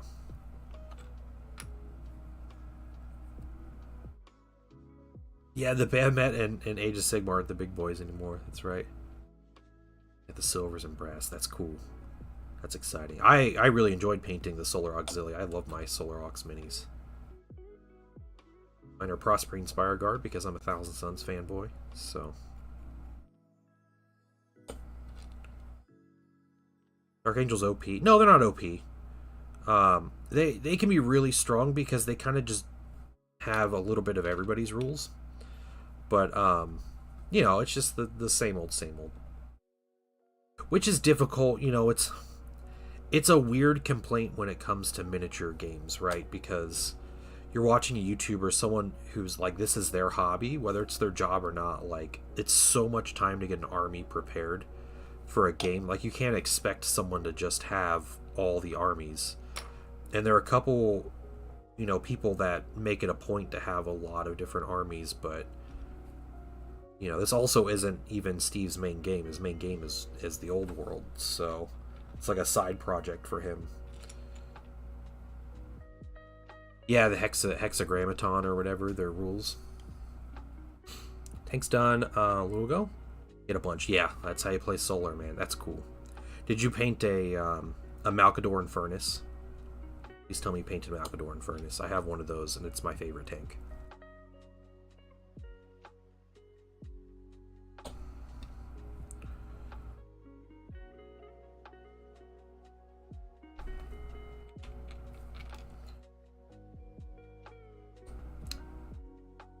Yeah, the one pulling the gas tank, yeah. Well, I am excited to see some Solar Ox on his channel, and I will remember that you painted those minis, and that's exciting.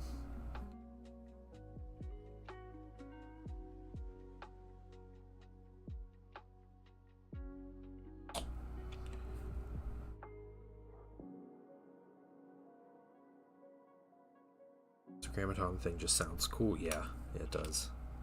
Yeah, it's basically like the important thing to remember is you get to customize, like you basically get the Legion rules for specific squads that you steal from other legions. So like your tactical marines with all their bolters always get +1 to hit, like the Imperial Fists do for their whole army.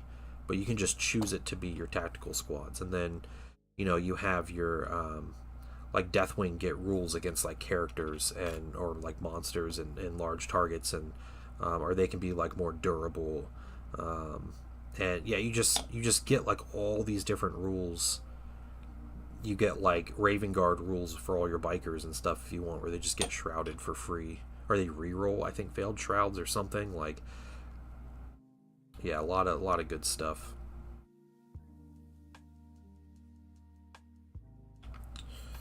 Okay, we got these guys. Let's put them on their bases.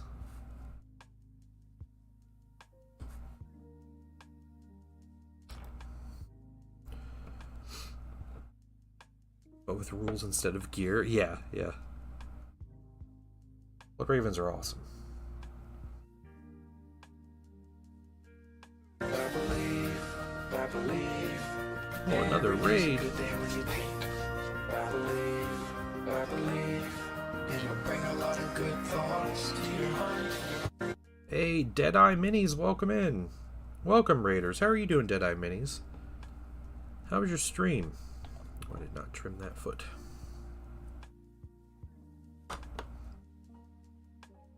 Welcome in, everybody.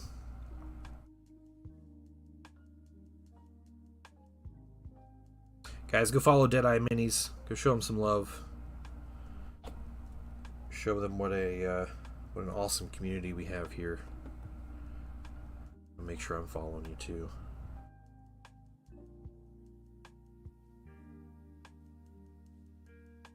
Working on Space Wolves. Oh my gosh, every time. Every single time. Alright, I'm gonna follow your channel, but I'm not gonna like it. Space Wolves. Always at the Space Wolves. Every single day.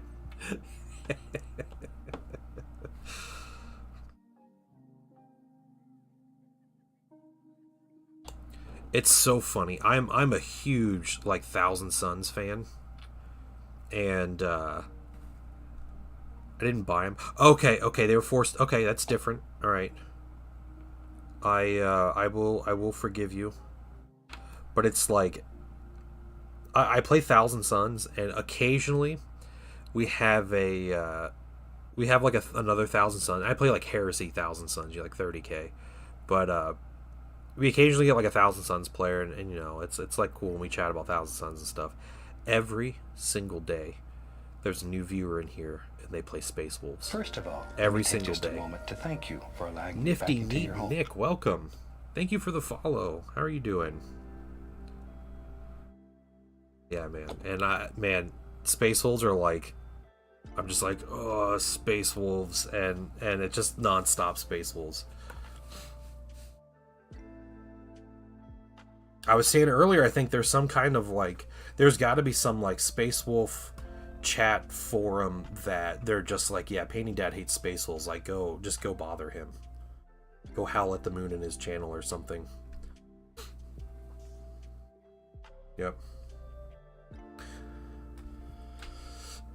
That's what it is.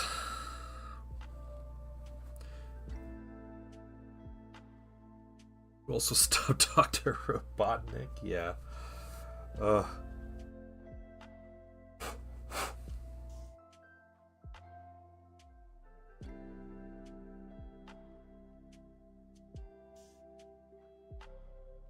something real quick.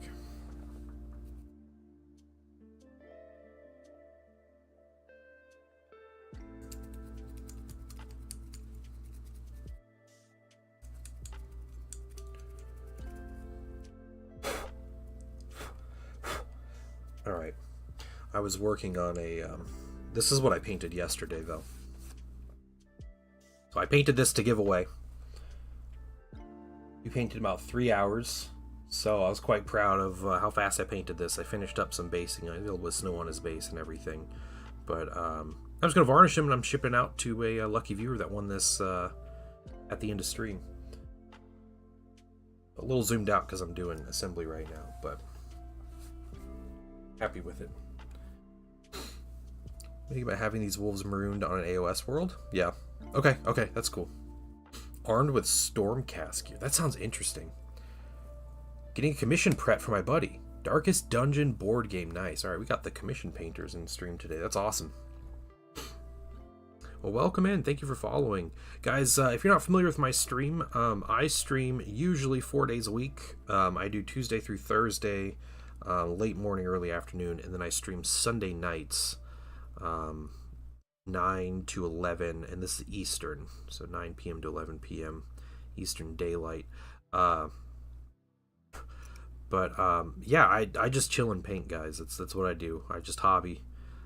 It's very, very rarely will I play like a video game or something. Like, this is just, you know, I'm a commission painter, so I do a lot of commissions, but I paint a lot of my own stuff too. So that's essentially who the painting dad is. We call this geriatric Twitch. A lot of the old heads from like old Warhammer and old hobbying come and hang out here, but we chill and chat about random things. I am currently very far into Horus Heresy, looking forward to 3.0. I do have about 10,000 points of Thousand Suns painted right now, that I painted out through the past 2 years, and you know, and then I have accompanying militia and auxilia and everything to go with them. Yeah, looking forward to that. Welcome in. Ones I don't own are ones I actually own are your Blood Bowl team. You made a Blood Bowl team out of them. That's cool. These are commission. I'm honestly not a big fan of Votann. Yes. Are you talking about like the guide, my color guide, or just like pictures? I have pictures of most of my Thousand Suns on Instagram, which I think exclamation point Insta will get you the Instagram link if you want to check it out. Yeah.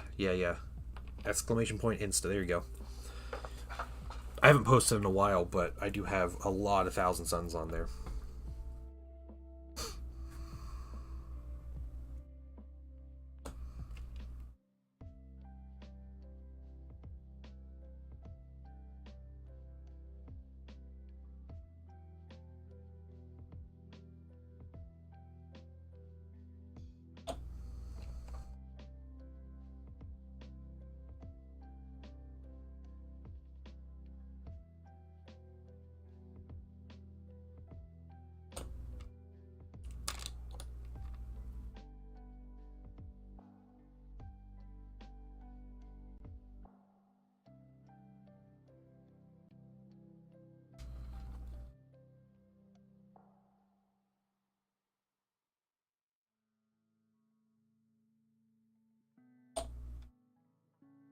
It is good. Thank you, Culture American. I appreciate it. Used to be Tamiya Clear Red. Now it's AK Clear Red. AK Clear Red looks just like the Tamiya, but it will reactivate, so you have to varnish it really well. It adds another step into the process. You have to let that cure like overnight too. So it slows down the process. I can't just like prime a mini and have it painted by the end of the day, which is unfortunate. But I'm pretty quick at painting my Thousand Suns anymore. I do play vampire accounts in the old world. Yep. Yeah, thanks guys. I love those Blood Knights. Oh, they're so cool. Yeah. Yep. I love my vampire accounts army. Thanks guys. I appreciate it.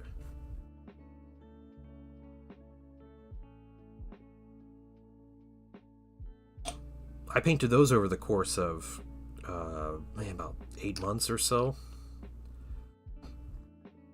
I haven't added anything to that army. Maybe I painted one other character, maybe, since I posted those pictures. But that's about it.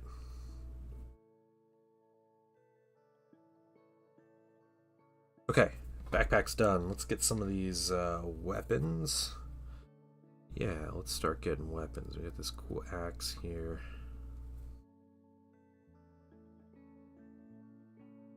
Some of these minis I won't be able to finish just for the fact that client needs to message me and change up what they want to equip things with, because some of the things aren't available in the basic warrior box, only available in the kill team.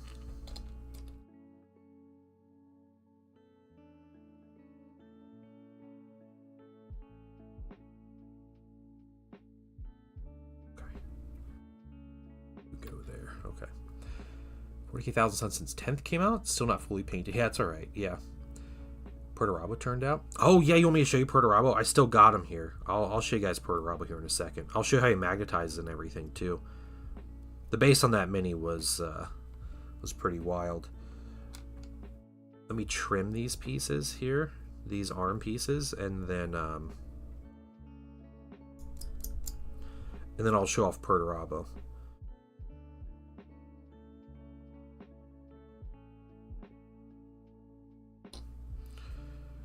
Yeah, I'm really happy with how Perturabo turned out, though. It was really enjoyable to paint. I have enjoyed all of the Primarchs I've painted so far.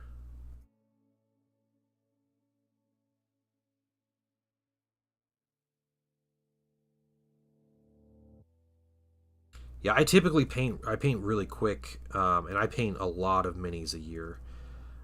So like my Thousand Suns army, I got into Heresy, it was 2 years ago. It was about a year into 2.0. And I had purchased some things, but didn't do anything with it until I got the Age of Darkness box, like a year in. And I started painting them. It ended up taking me like 5 or 6 months to finish painting my Age of Darkness box. I got a big start on it, and then it just it slowed down for a lot of reasons. I'm really busy with commissions and everything. And as soon as I got past that Age of Darkness box, it was like something clicked, and I just went nuts painting Thousand Suns. And over the course of 2 years, I have painted 10,000 points of Thousand Suns minis. I have Magnus, so Magnus is painted, and I have one Lord of War vehicle. That's not even a super heavy, just a Typhon heavy siege tank. So no giant points chunks of minis. So it's not like I painted a Titan and I'm like, yeah, I got 4,000 points. It is like an honest 10,000 points of the Legion. I have another 2,000 points of Solar Ox, and then I have maybe 3,000 to 4,000 points of Militia that I have painted. I started painting that Militia in December. Yeah, it was December when I started on those Militia, and I already have a giant army. I have 150 infantry painted for my Militia, and a dozen tanks and everything, so yeah. They're much more of a speed paint army, though. I paint those to be fast and easy to paint. They're not meant to be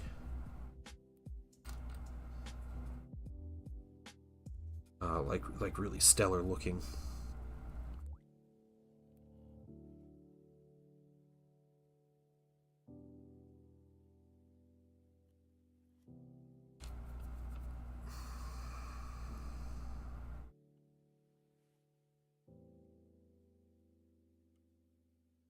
If you guys ever want to show me your work, if you want to show me during stream, you can.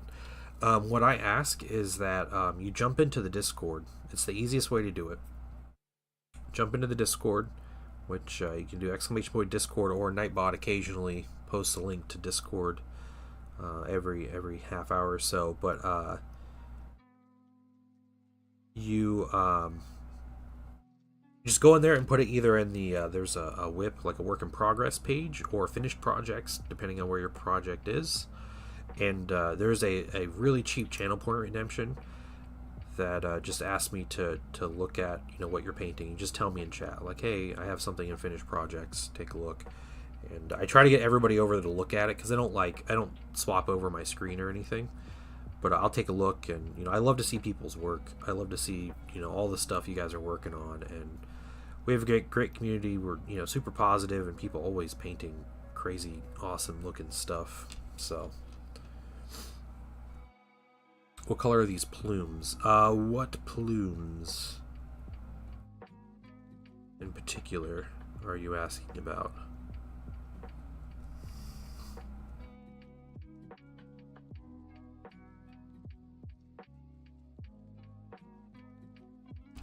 Yeah, the 40K Thousand Suns are pretty miserable to paint. Yeah. You talking about the Auxilia? What color are the plumes?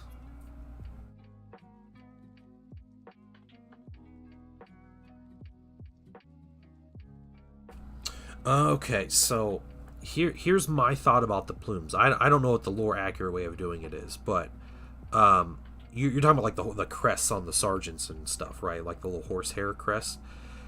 I do them in 2 colors. So they're always 2 colors. And I make them, you know, 2 alternating colors and that's for me as the squad marking. It's based on the sergeants, not the infantry. So all the infantry are equipped the same, and then the sergeant and the Vexilia in the squad, the Vexilia will end up having those 2 colors somewhere on them. So I'll do like I have Prospering Spire Guard, which are like khaki and red armor, but I'll do a blue and white, and then I have a green and purple, and I'll do like an orange and black, and I'll make those, and those will be like the squad markings based on sergeants. So, yeah, if you could find something, you know, like stands out a little bit, but then shows, you know, like denotes the squads, that's what I would do. I'm not sure what the studio does, honestly, so they could do something completely different. All right, you guys don't see Perturabo? I'll show you Perturabo. Here we go. Let's get him here. I'll show you him, and then I'll show you the how his display base works. So this is Perturabo.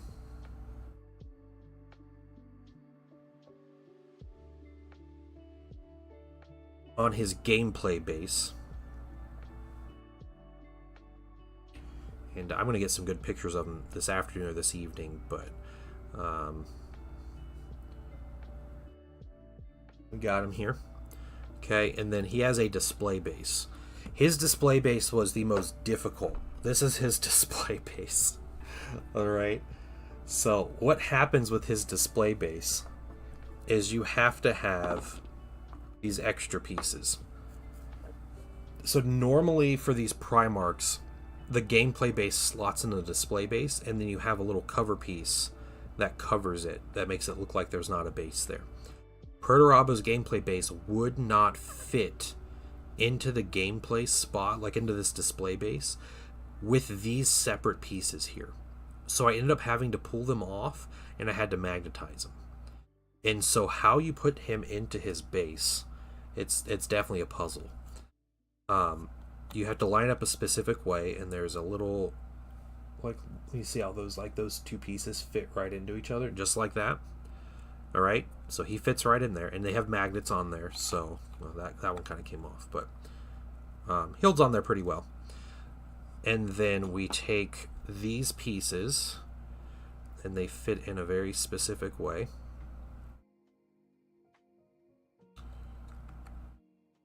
And the magnets help hold them in place. And then that piece locks in right there with magnets on the bottom. And then, yeah, there we go. Hide your spare house key. Yeah, you might as well. I mean, that's what you need to do. So this is Perturabo on his display base, which is a giant chunk of resin. But that's the finished mini. So that's what he is. Absolute fantastic and fun project to work on. Now, if you're really crazy, there's actually an extra piece of resin right here. And this piece of resin actually fits right there. And it's meant to cover any potential issues with like the gameplay and display base coming together. The problem with this is it's too thin to magnetize, to just sit on there, and you can't glue it because then the bases don't go together if you glue that. So I kept it off. It is still detailed under here and works just fine, but man, what a puzzle to figure out. Yeah, I'm really happy with the hazard stripes. Thank you, Gary. I am very pleased with how they turned out. The yellow, I think, turned out really well. Like, I got a good shade of yellow on them, and I got good highlights on it. It's great without. Yeah. Right, yeah, that was kind of my thought, too, was like, it doesn't look out of place without that piece on, so. I'm building Leagues of Votann. All afternoon. I got a couple more hours, got a couple more minis to build. We're going to finish what we can with these, and I'm waiting for a response from the client about some of the weapon options, but that's what we're doing. And you know what? I look over here, and this dumb mini's arm came off again. Stay on there. Just melt already.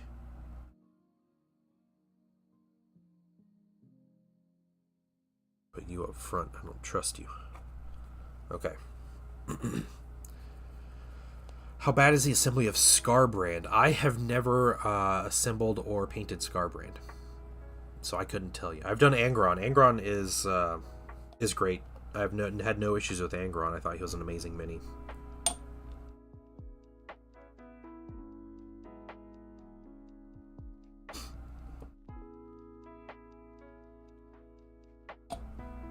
He's your next build. That's cool. It's an awesome mini.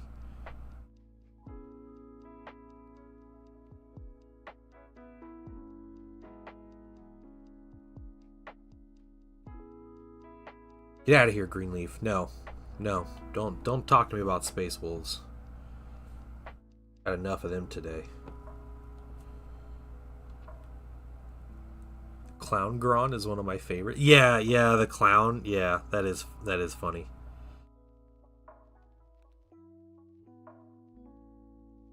Like these dwarves? Alright. That's cool. Look for the cornflakes, yeah.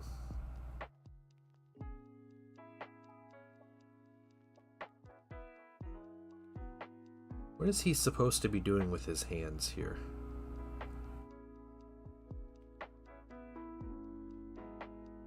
Not that one. He's not pushing the button anywhere. Ah. Supposed to go on under. Hold on. He's a jackhammer. Yeah, it's true. He does, doesn't he?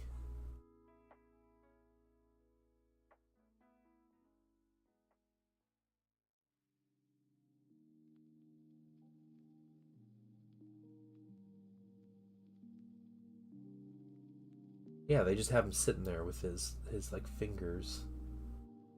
Like he's about to push the button. Well, he needs to go under. Okay, I gotta pull this off here for a second.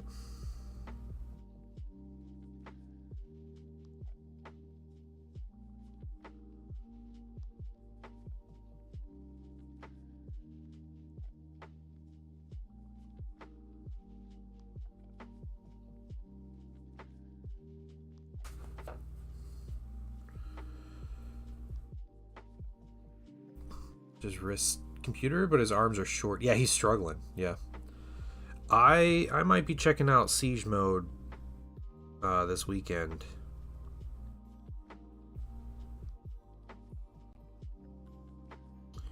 So it's like that. Okay. Yeah, the buddy was wanting to play. I was kind of wanting to play. It looks cool. It looks really cool. I like the fact that you can bring in guard squads and you try to save up for the dreadnought and everything. Looks really neat.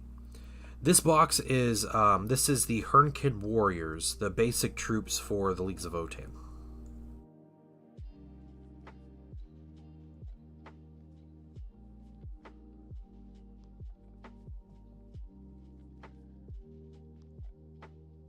There we go.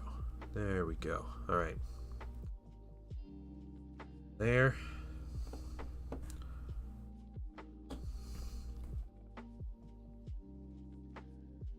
Greenleaf, what are you doing with Space Wolves? Are you painting Space Wolves too? Everybody painting Space Wolves.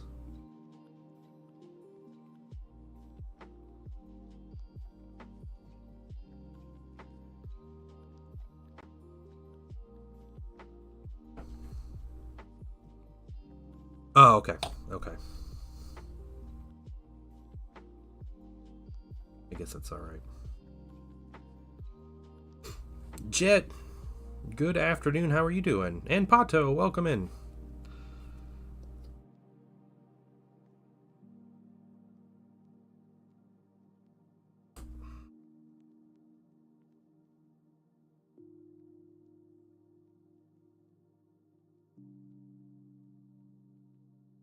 Building Haradrim, Surstroming Fish, that's awesome. Try to get both of these ends together. See if we can't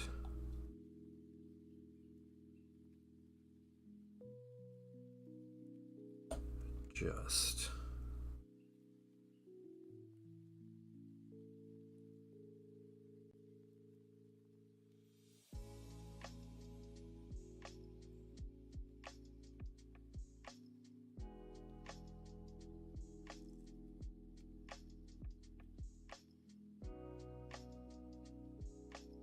Alright. There we go. It's.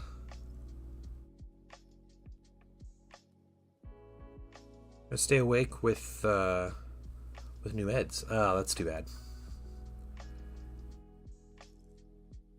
Heavy gunners carrying guns with straps to the side. Alright, I'm supposed to be holding the strap.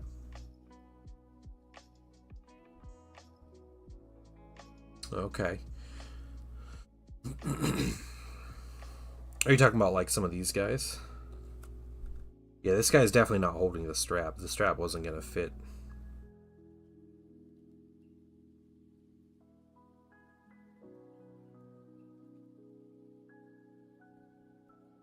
So we can put these guns on the arms here.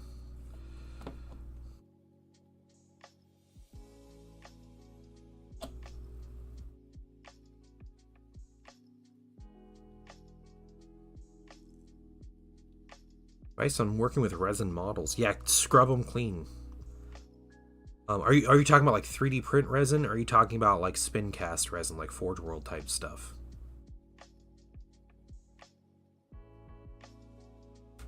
Yeah, I mean, sure, if you got a link, be able to check it out.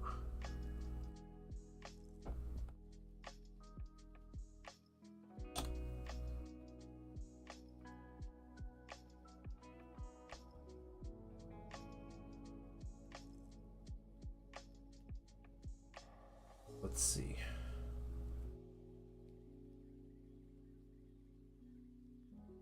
Yeah, that perspective it does, but if you, I wonder if they have a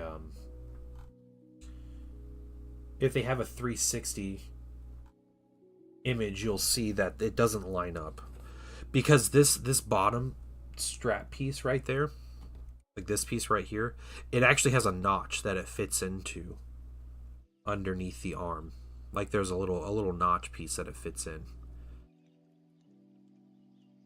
So like when you look at it from a certain angle like that, it looks like he's holding the strap, but as soon as you turn it, he's definitely not.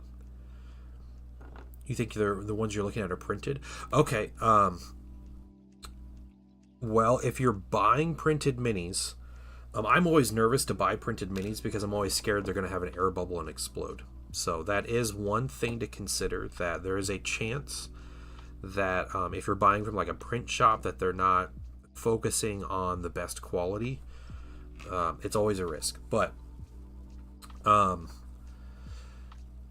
normally brittle, so shaving with a hobby knife is really difficult. You need to take off very thin, like shaved layers. You can still sand, but if you're going to sand the minis, my advice is to put water where you're going to sand. So make sure the sandpaper is wet and things are wet. So when you sand, what happens is there won't be, you don't want the dust, because breathing resin dust is bad. So if everything is wet while you're sanding, it'll just make like a slurry and you won't get any dust. which is probably the most useful thing that I learned when actually like hobbying with resin was just making sure that you're keeping the surface that you're sanding wet, so you're not kicking up dust. Otherwise, wear a respirator, because you don't risk your health for minis. You know, it seems like a minor thing, but it's not worth it. Buying 3D prints unless I see them in person. Yeah, yep.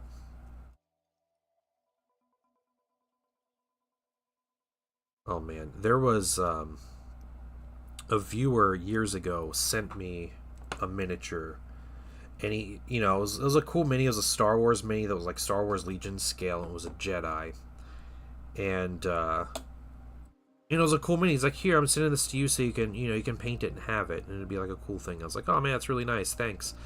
And I tried to I don't think it was all one piece. I touched the mini, it just started breaking. Like the whole thing just started breaking. Like everything I did, pieces were breaking. Like hand hit something on his back that was breaking. His lightsaber was breaking. Everything was just falling apart on this mini. I finally painted it, and it actually sits on my display shelf. And it was a fine mini to paint, but it was breaking as I was painting it. It was so frustrating. Like I don't know what kind of resin they used on this mini, but man, incredibly frustrating mini to paint.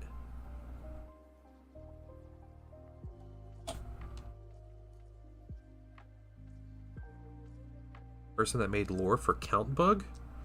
I'm not familiar with that. Greenleaf's the guy that paints minis for mini wargaming and heresy miniature or mountain miniatures for Steve. Put down a chicken manure before it rains. Knocks down the ammonia and dust. Well, there you go. Yeah, knocks down the dust. That's what I'm talking about, but not chicken manure. I mean, you could sand in chicken manure, but I feel like that's not going to be maybe quite as workable.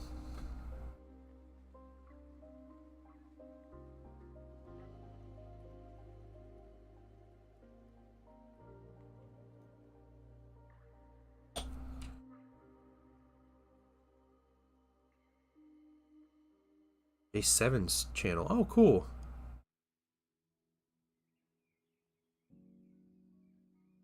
Are you making lore for for J7 Studios?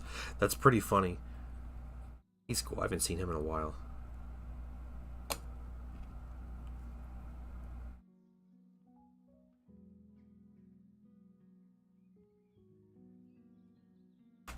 Oh. That.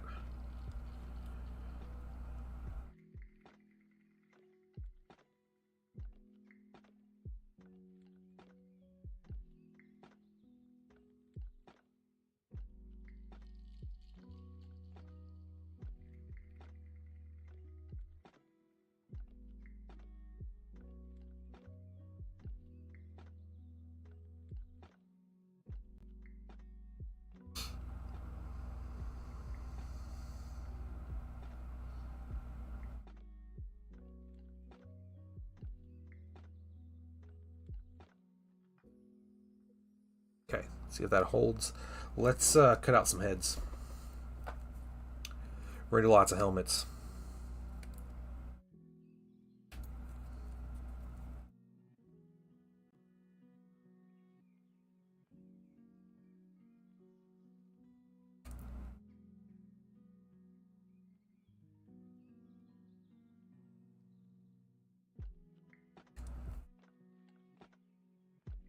And are there any robot heads? Robots are people too.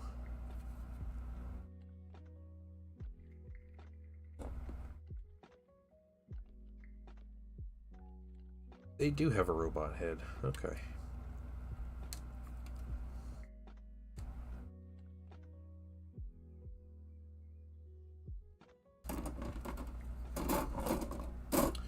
Best thing about the Votann, in my opinion, are their helmets. They give like astronaut vibes.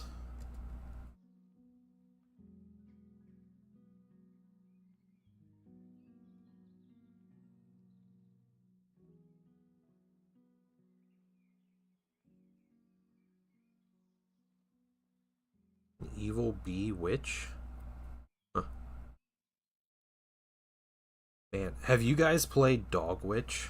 Anybody else tried that game?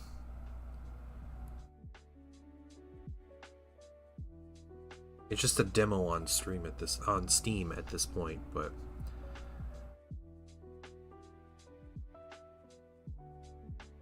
a lot of fun.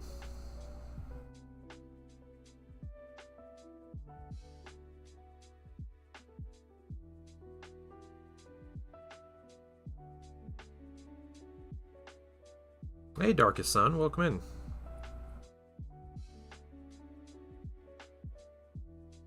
That would be particularly wary of.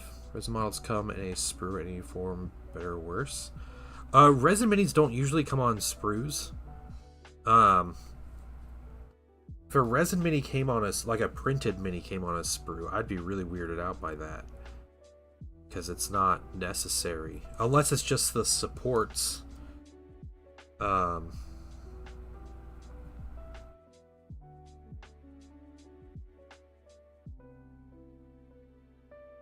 Yeah, it's hard to tell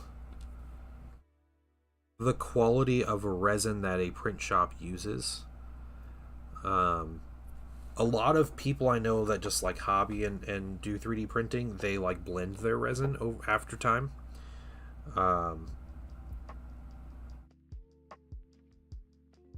You know, trying to mix and match and find like a good combination of like durability and flexibility, and you know, trying to do all that. I don't know how like for-profit print shops deal with that. I'm not sure what their process is. Where are all these? Oh, it's so difficult.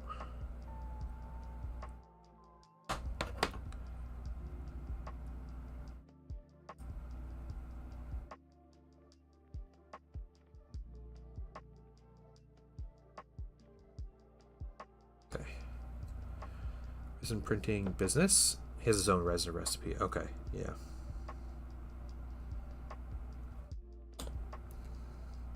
Woke up, nice seeing TPD. Yeah, yeah, yeah. How you doing, Izzy? What's up, man?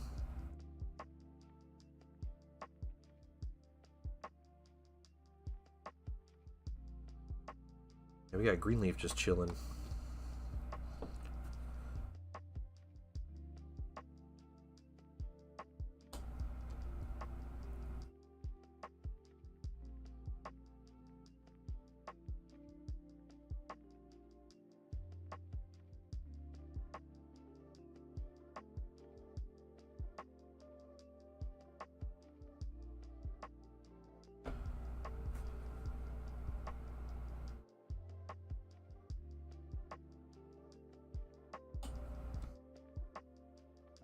First of all, let me take just a moment to Greenleaf, thank thanks you for the for follow. allowing me back into your home. We got a friendly bunch here. Isidore's a streamer. He's also an award-winning painter as of this past weekend. So.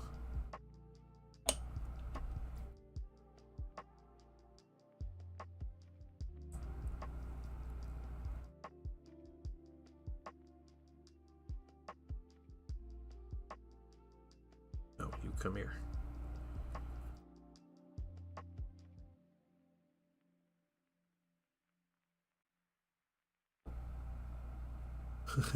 too much honor, yeah. Oh man, it's that Krieg diorama is really cool.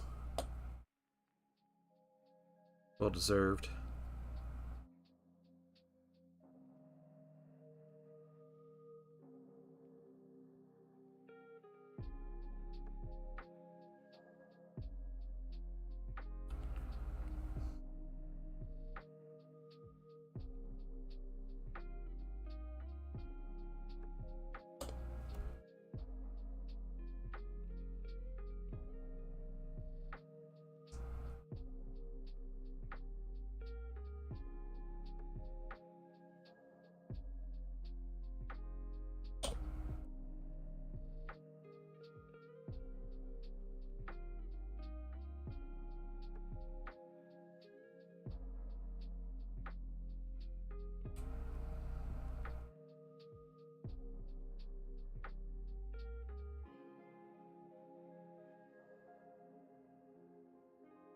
Votann helmets are the weirdest thing to glue in place. Painting house and Zen. Zen seems like he's doing really well. Don't wanna speak for him, you know, too much, but yeah, painting family's doing really well too. My son has had a very busy summer so far, which is good.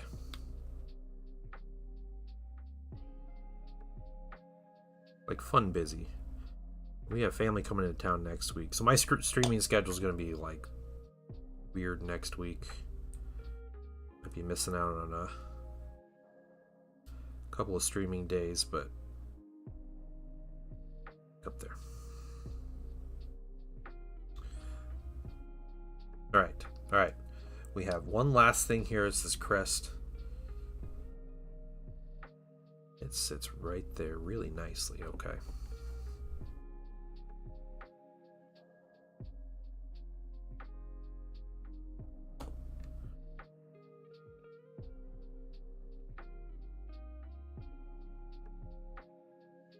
It's like that. Okay, little sergeant. They're so tiny. Let's set these guys to the side. And we have a couple without arms, and that's fine because we're waiting to hear back about specific heavy weapons. So that's the whole deal with that. So we're going to set these sprues down.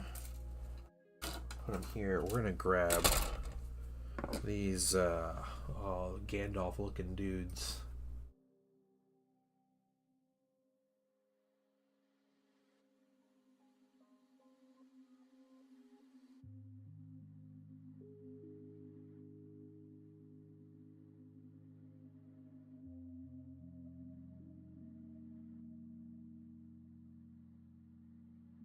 Grimnir, that's what it is. Let's look up.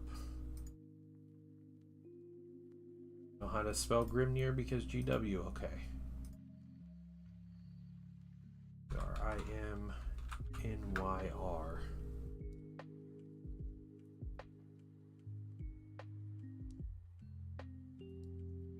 Where's this Grimnir? Does that have a Grimnir?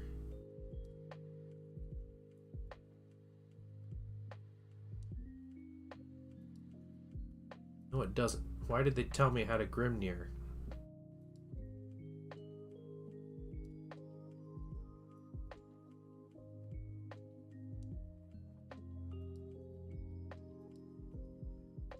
Spell Grimnir. And you know what? I bet I have.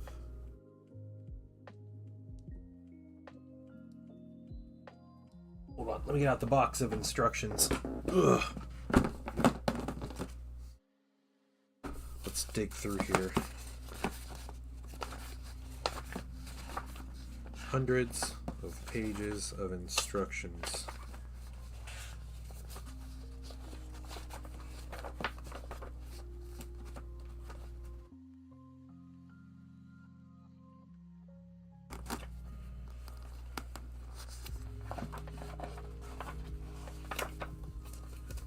A bunch of Necrons. Space Marines. Right, I painted Arbites at one point. More Necrons. Here we go. We're getting. Oh, I got it. Yeah, got it. Look at that. The archive did me justice.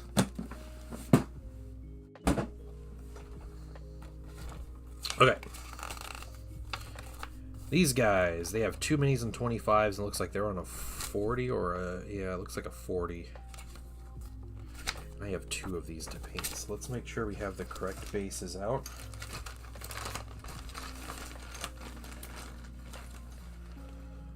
One, 2.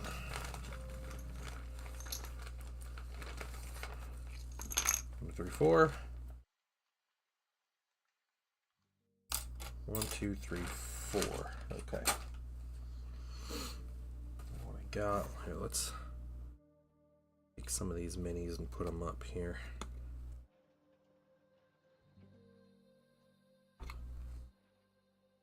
They're also little.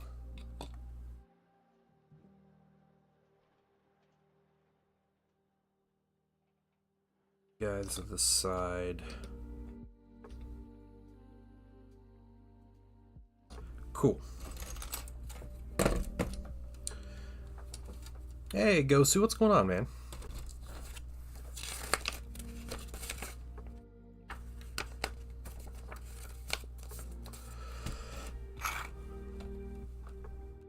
We're just, excuse me, assembling, Leagues of Votann today. Alright, piece 1 and 2.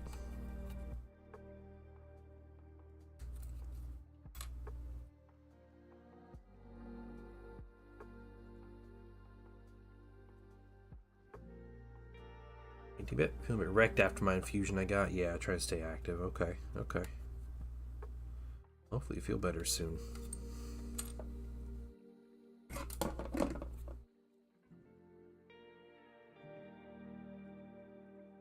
What you working on? What are you painting?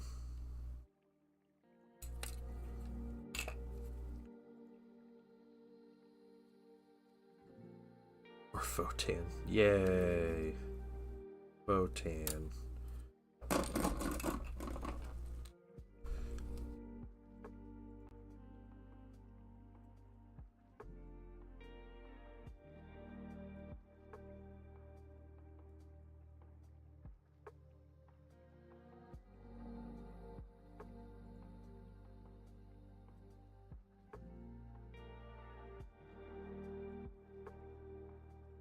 Rennie squad a 6th Alex. Oh my goodness. Still working on him.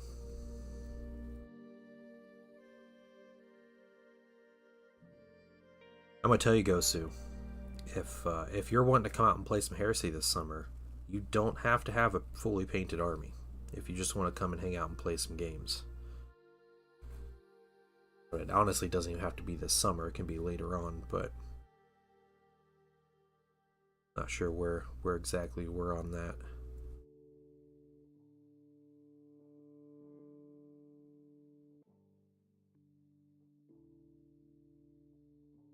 Just thought I had. Oh, yeah, okay. Yeah, you got plenty of points. You're good.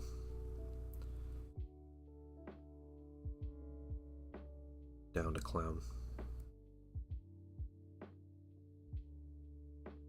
Does anybody watch YouTube channel? Is it Little Bubby Child, I think is what it's called? And they they had the episode about the lady's son got fired from a Pizza Hut, and they interview him, and he's got like Juggalo makeup and everything on, and he's like, man, my boss told me we can't have no Juggalos working up in here. He's like, I don't know Juggalo. He's like, this is a completely different genre of clown-based rap. he's got Juggalo makeup on. Like, man, I'm not looking to work here anyway. It's rhetorical. I mean, monogamous or something like that. Just incredible.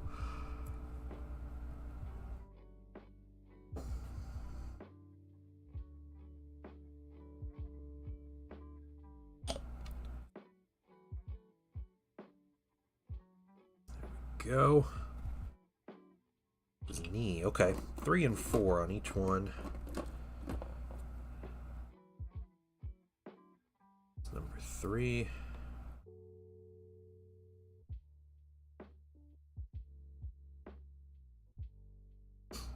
So, I have a niece who's getting married in a couple weeks, and we got to hang out with her and her fiance a few weeks ago, and we did like we made dinner for him, and we did like a board game night because apparently her fiance is really into board games and stuff. So we were playing.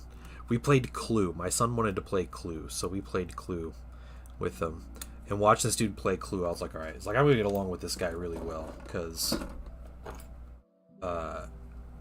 you know, he immediately, like, he starts taking notes every time somebody is you know, having their move or whatever. And, like, he's doing all this stuff. I was like, okay, that's how I play. Like, it's sweet. And so we played Clue. And then we played Another game that I've had for about 10 years and I've only played once. Typical board gamer, I guess. And the game is called Mare Nostrum by Academy Games. And it's like an ancient civilization building, empire building type board game.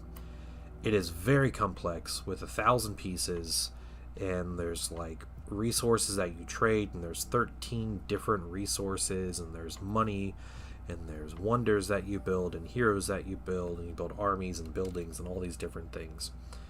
And so we were playing, and everybody's confused, and we're trying to like learn the rules and everything while we're playing this game. Probably shouldn't have played this game. Well, the whole time, my niece's fiance is saying, man, I love this game. He's like, man, this is so good. He's like, man, I can see. He's like, we need to play this again. We gotta play this game again and all this stuff. I was like, yes, finally, someone in my wife's family who I can talk to about nerd stuff. Yeah, it very much is like Civilization, the board game. Yeah, yep. There are a lot of those elements, which is one of the big reasons I wanted the game in the first place.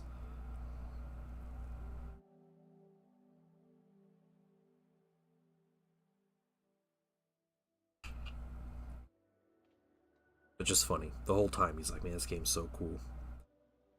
Because it's all about like trading. So you're trying to trade to get particular resources to do things. And if you want to build something, you have to have like sets of unique resources. So you can't like double up on resources to build stuff. So you're trying to trade out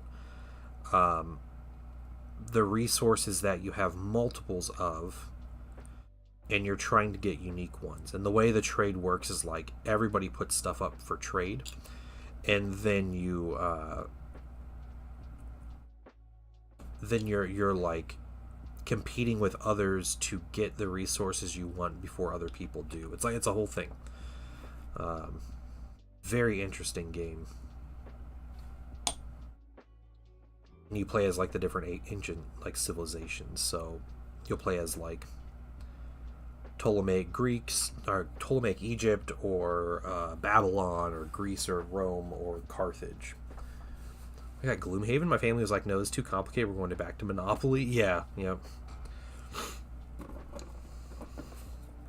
Sounds about right.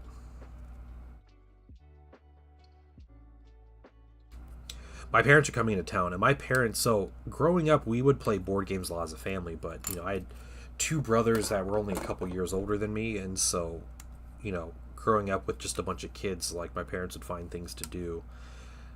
But we never played, like, crazy board games. Like, these, like, designer board games that have become, really popular. Well, I kind of got my parents into these kind of board games playing. Of all things, is Ticket to Ride My First Journey. So it's like the younger kids version of Ticket to Ride. And my mom loves that game.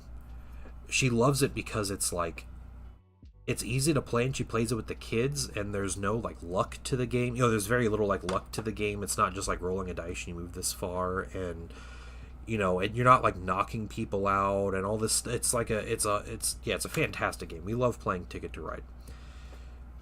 We went down to visit them a couple weeks ago, me and my son, and we brought Pandemic. Just classic, original Pandemic. And it was me telling my mom, they're like great board games, but a really fun thing about board games when you have a really competitive family is to play a cooperative board game. And Pandemic is a cooperative game. And I don't think my parents have ever played like a cooperative board game before. So we played Pandemic, and man, they were all about it. We played it like once or twice in one evening, and my mom the whole weekend was like, we gotta play this again. Like, when are we playing again and all this stuff. So it was great. So we had Pandemic. So we're going to cooperative, as in it's all of the players versus the board game. So everybody wins or everybody loses together. So you're working together as a team. Yeah. And normally with cooperative board games, there's like multiple ways to lose, but only one way to win. So you're fighting against a bunch of different kind of clocks in the game. Yeah, so it was a lot of fun. Yeah, it was really fun playing with them. They're going to come up next week. We're going to see them next week. And we're going to try to play Photosynthesis with them. And Photosynthesis is it's a very like pretty game, but it's a game about growing trees. That's the whole game. It's 4 players. There is 100% no randomization in the game whatsoever. Everything in the game is based on yours and your opponent's decisions. It's amazing. It's such a wonderfully like complex game that we played this game once. I bought it for my son for Christmas, and it was wild. Like, we played it, we're like, oh, now we understand. And then the second time we played it, it's like a whole different thing. Yeah, all you're doing is growing trees. Yeah, you start with seeds, and you put the seeds down, and you're trying to like claim the sun. You know, like you get sunlight, and you get points for getting sunlight that you spend on like getting more trees. But the taller you grow the trees, like you end up putting shade on other trees, depending on where the sun is, and the sun rotates. Or I guess Earth revolves around the sun, it changes the sun's position. But yeah, it's this really crazy like cyclical board game system, but there's no drawing cards, there's no rolling dice, there's nothing random about the game. You know exactly where the sun is going to be every turn, and you know exactly like what kind of points you're getting for everything you're doing. Yeah, you can block out your own trees. And you can't just like permanently block out trees either, because you know you're still like since the sun moves, it changes where the shadows positions are. So you'll block out your opponent, but they might block you out in a couple turns or next turn or something. So and it's just a very like well made and like pretty board game just to look at. It's a very cool game. So we're gonna play that with my parents. Okay, where's this guy? Where's this foot go? Is this the front one? No, this is the back one. Go. There we go. Monthly trees payment, yeah. Don't talk to me about paying for trees, man. You had to pay a ton of money to have a tree removed.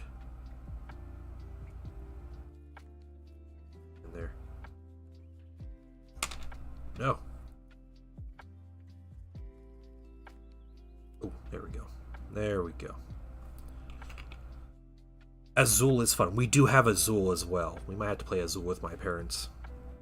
That was another game we got for my son for Christmas.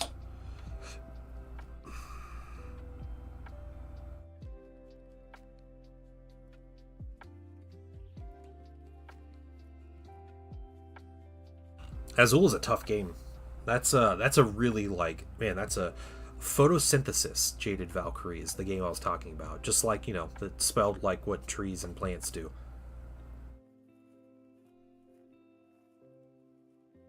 There's another game that's it's very similar to Photosynthesis, same company and everything makes it. But you're building planets. And you're actually putting like the planets together like physically with different properties.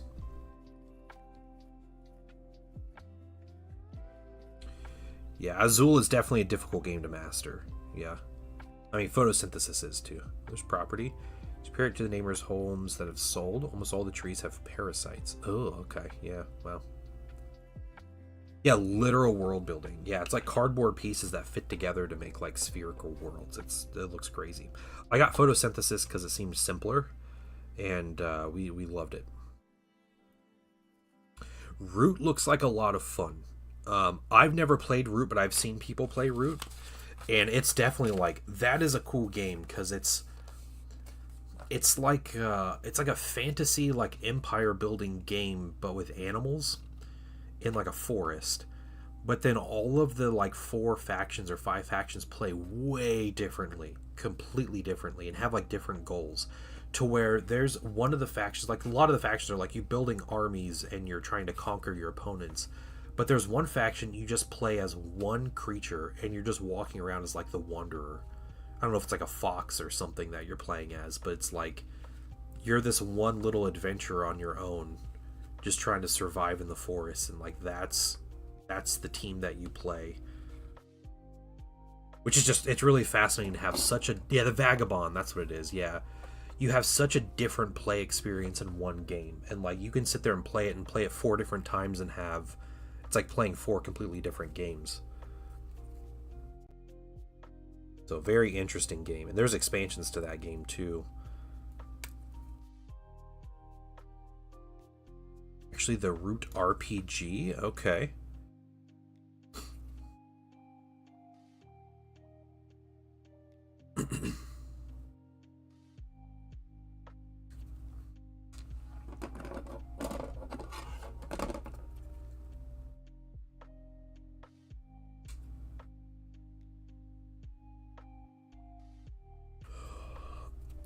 TTRPG and an empire building board game. I thought there's a Vagabond in the board game though, right? And you can play as the Vagabond in the board game. It's just like a different,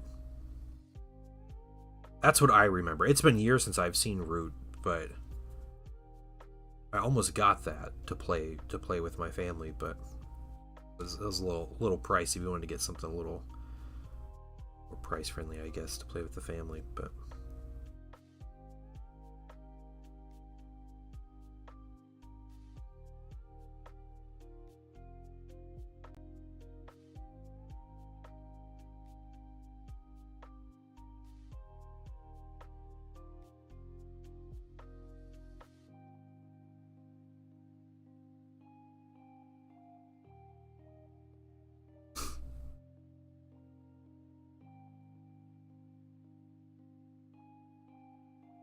yeah, always cool board games out there.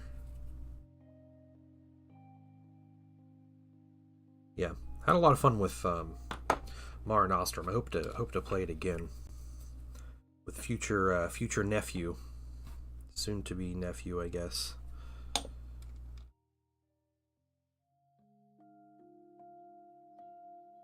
It's right in there. Nice. Yes. Okay, let's get this guy's arm. I'm gonna paint these guys. One of these guys are gonna have an orange cloak. The other one's gonna have a red cloak. Make it real simple.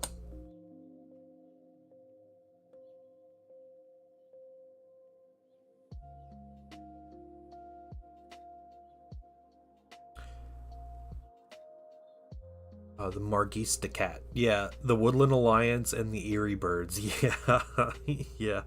Oh man, what a wild game. What a cool theme for a game.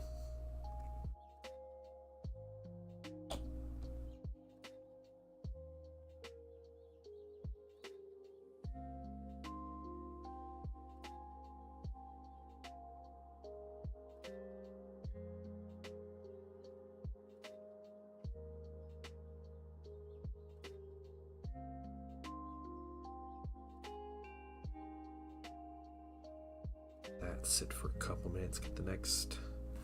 You have a space themed game? Oh, that's cool. What's it called?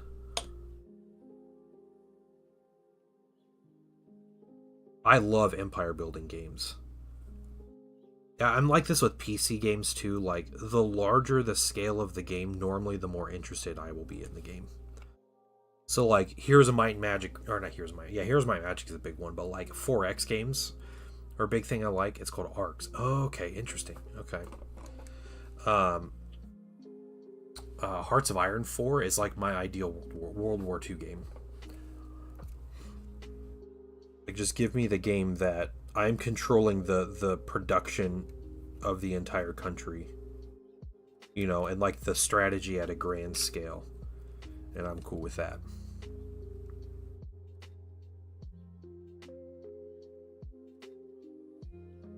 They have 2 head options on these characters.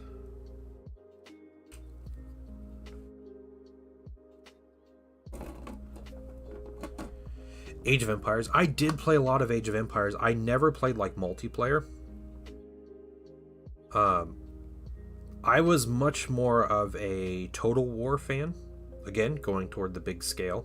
So Shogun and Rome Total War. I had a demo for Medieval 1, but never owned. Medieval 1 was the only Total War I had never owned. There's a couple now I don't own, just some of the newer ones, but man, Rome Total War, I put so many hours into Rome Total War. Age of Empires 1 and 2.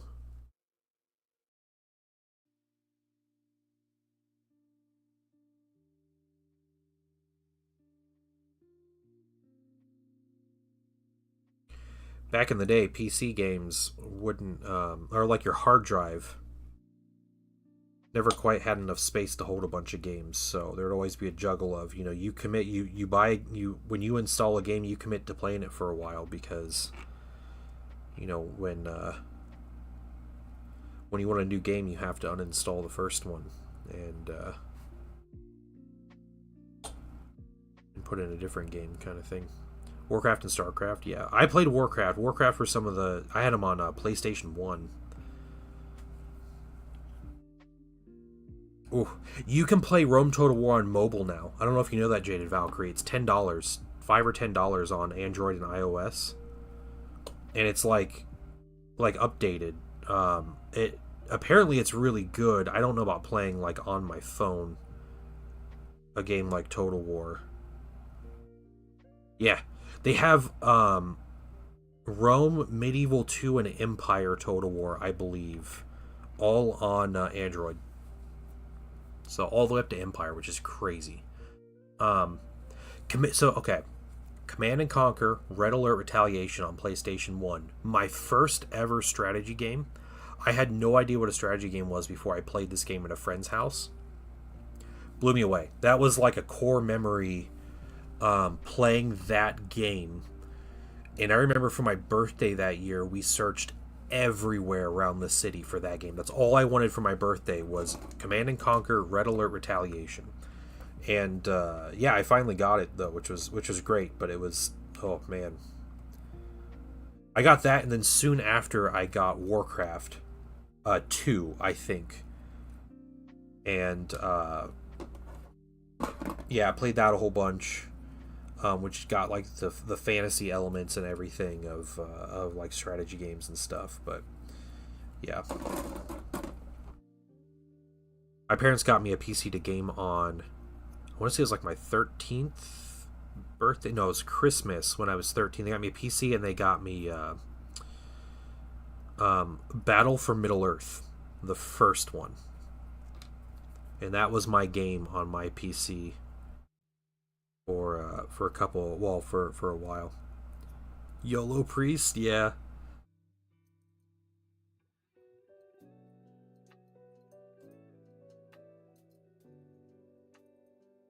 The cheat codes in the old Age of Empires games, dude.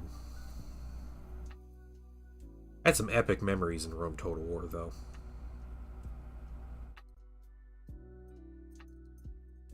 My favorite campaign I played, I still remember it. I played as Greece. And Greece in Rome Total War is pretty much an all-encompassing. It's like the Greek city-states. The factions are relatively simple in Rome 1. Rome 2, they get much more in-depth and complicated. But play as Greece, and Greece owns the island of like Sicily. When you start the campaign, I'm pretty sure. Yeah, you own part or all of the island of Sicily. And so I remember having this absolute beast of a general and training this just really powerful army, and I sent them to Sicily to defend from the Romans, because the Romans declared war on me. It was one of the Roman, maybe the Scipii faction or something declared war on me. And I remember I had been winning battles, but I'd been winning, like my army had been whittled down, and your armies didn't replenish in the old Rome, or the old Total War games like they do in the new ones. You have to go to a city that can train those units, and then you have to like spend a turn basically reviving models into the unit. It's a whole thing. So my army's getting whittled down, and my hoplites and archers and all this stuff. Well, I remember they sent this huge army to Sicily, and I fought them, and I made a like a big pike wall. And I was like, all right, I have tons of like leveled up armored hoplites, no problem. It's gonna be a good battle. We'll do fine. Well, the AI, like a bunch of dummies, they charged their massive cavalry army straight into my pike wall. And I was like, yeah, you fools, like, look what you're doing. Like, you're guaranteed to lose. Well, turns out it was enough, and they ended up routing my army and destroying them, and they killed my best commander. And I was so mad. Like, you can't charge cav into a pike wall and win. I don't know how the AI was cheating in that game, but they got my army. I was so mad about that.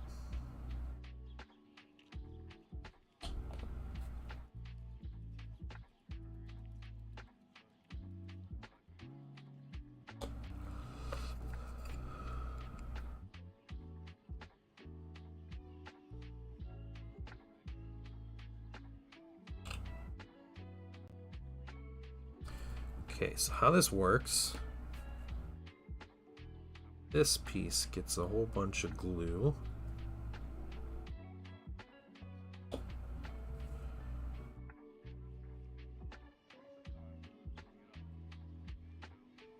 This piece fits into it. Just like that. It sits pretty snug, so those guys should be good.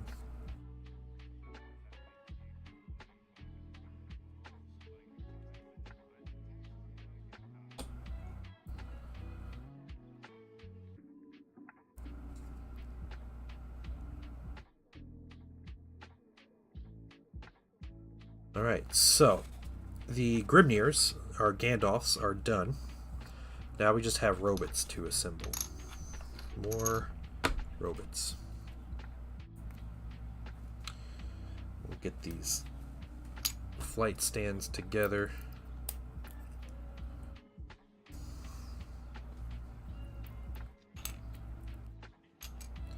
It's so hard for companies to make good flight stands.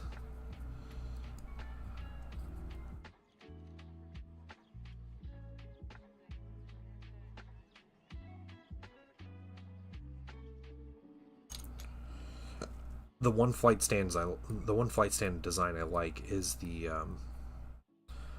larger like flyer flight stand with like the cross design. Those seem much more stable than anything else GW has made.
Okay. And I'm just assembling 4 robots that are each 2 pieces. Okay, so that's simple.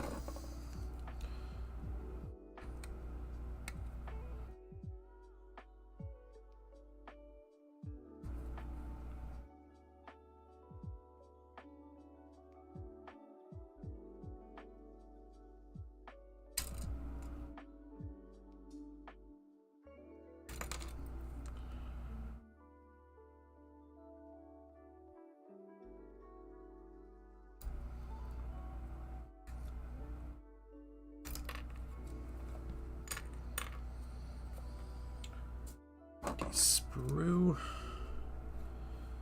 That's not quite an empty sprue. That's fine.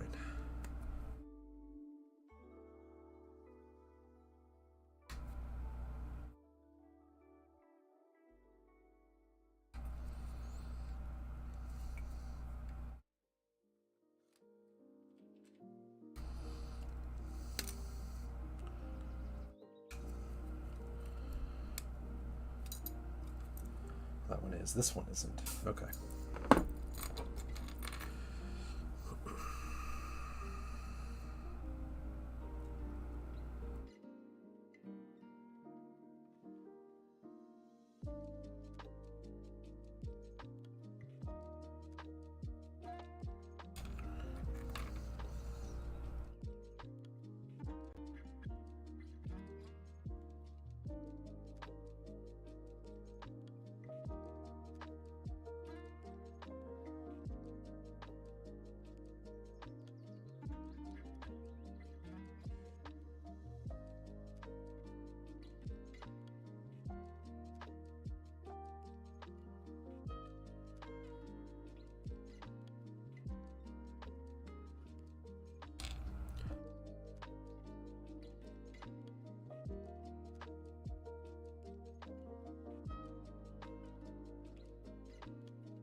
Okay. And to glue these,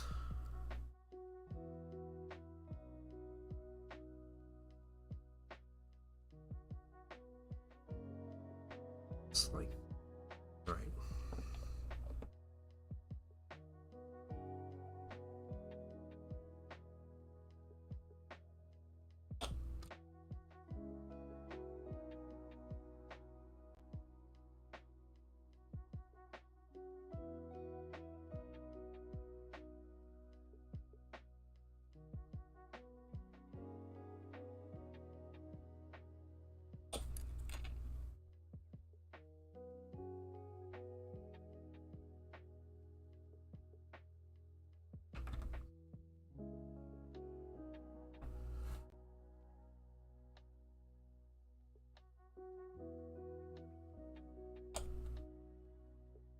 I'm using resin bits on GW plastic. I just use super glue. Don't use plastic glue. That's about it. Yeah, no, resin bits and stuff are amazing for working with like GW stuff. A lot of creators make their stuff specifically to work with GW things. It's just kind of the nature of the business, right?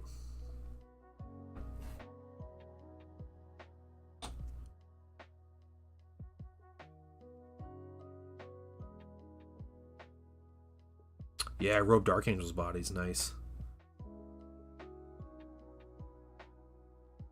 We gotta hold these for a minute, guys. And maybe we'll try to get this Sagittar together real quick.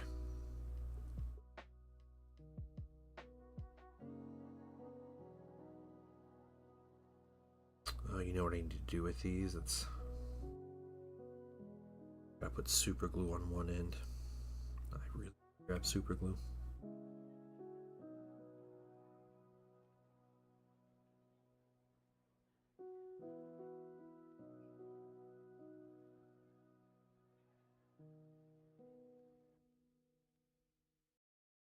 Let me see.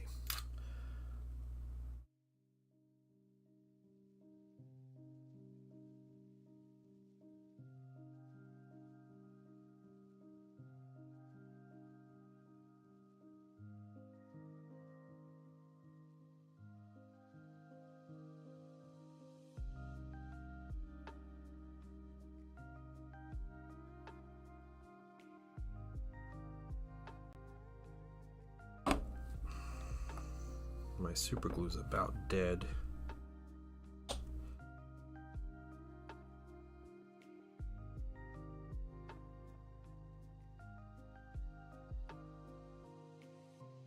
Use super glue on one half, plastic glue on the other, and hopefully it holds a little quicker. And then the plastic glue can do its thing. Expensive, with needing GW kit alongside it. Yeah, resin is cheap.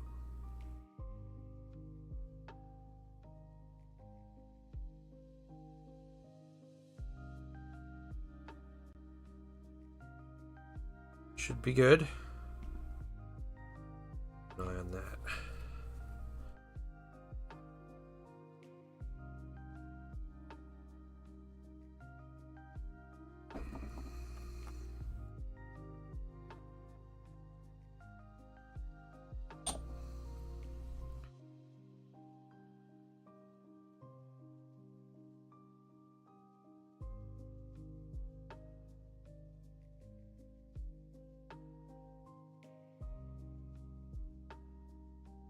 Starting a sister's army. Oh, using like the sister's robes or whatever. GW used to make a really nice Dark Angels veterans kit, I think is what it was called, and it was like 10 robed bodies or 5 robed bodies with a ton of cool bits in it. That was an amazing set. Had all kinds of great stuff in there.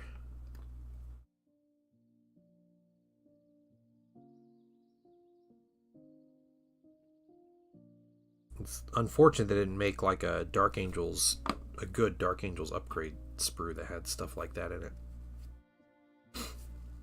Yeah.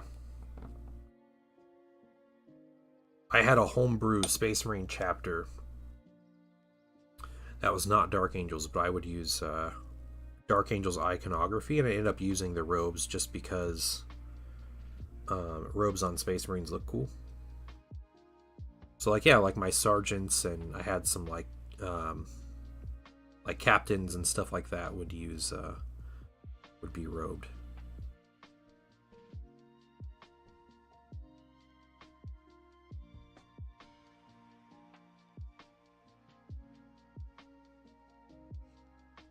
Oh, good. Okay. One more.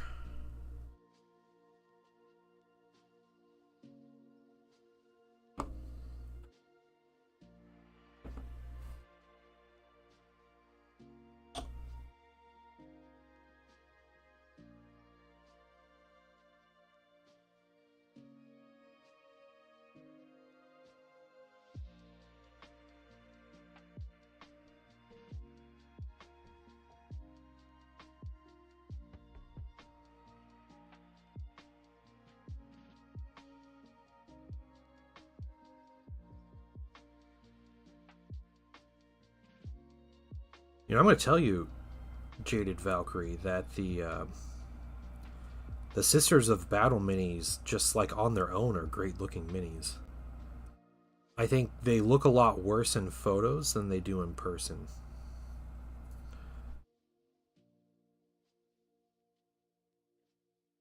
They are a very cool looking army.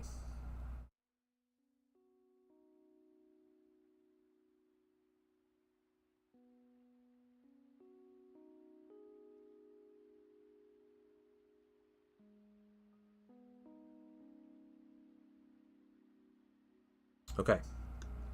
Robots. Let's put our janky last bit of super glue up.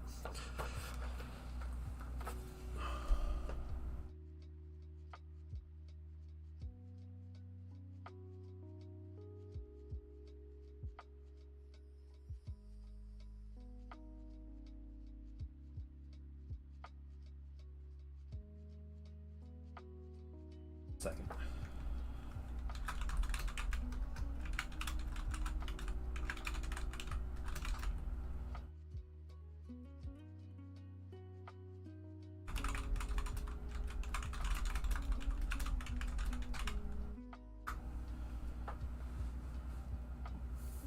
All right. Seraphim kit. Oh, the STLs from Daka Daka, yeah. Yeah, they have like their whole thing, going on. Okay,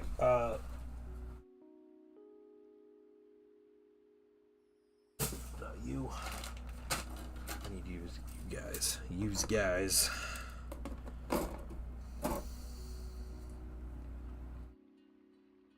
Okay, so a couple things I'm gonna do here. First of all, we gotta pop a backpack off. Okay. Because we're gonna put this one on.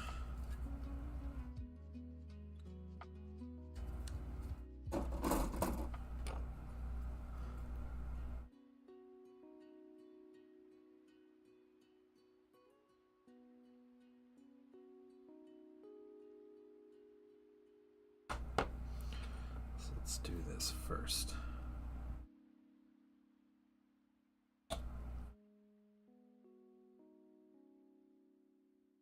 There we go. Boom. Medic. Okay.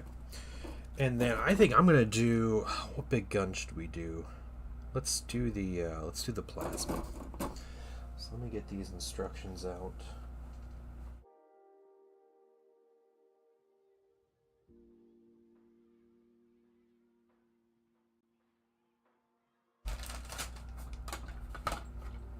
Where did I put that instruction book? That's the question.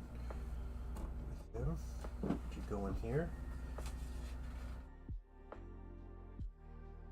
Wait a second. No, I didn't have an instruction book because it was online.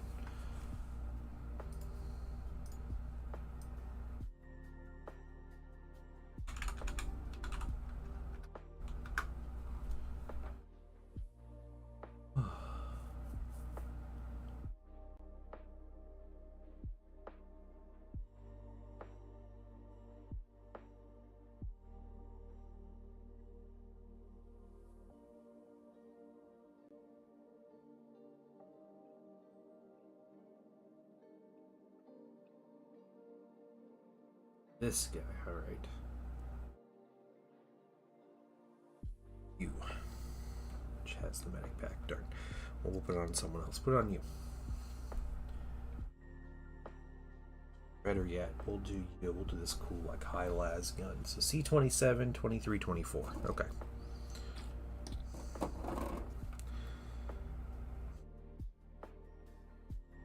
This sprue that goes down to the 30s. No, not that sprue. This sprue.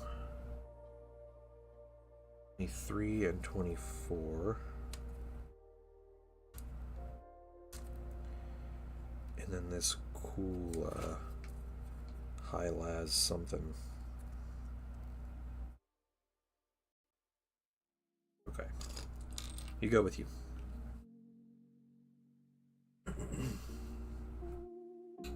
This mini gets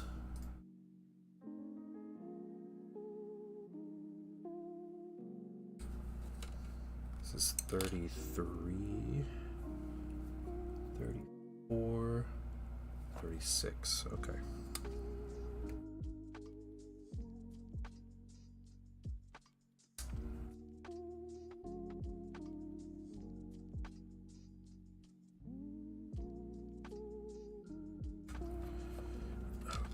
Goes to you.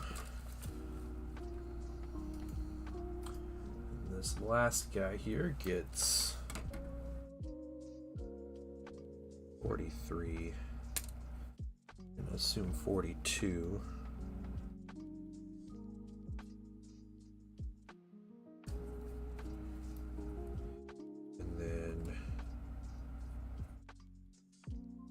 45. All right.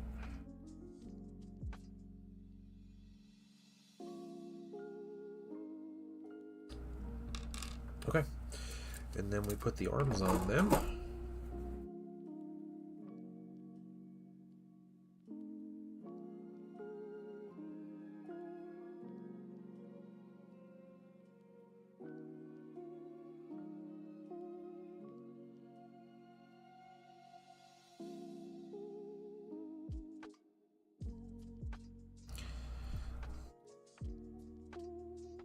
Just a day of assembling minis, guys.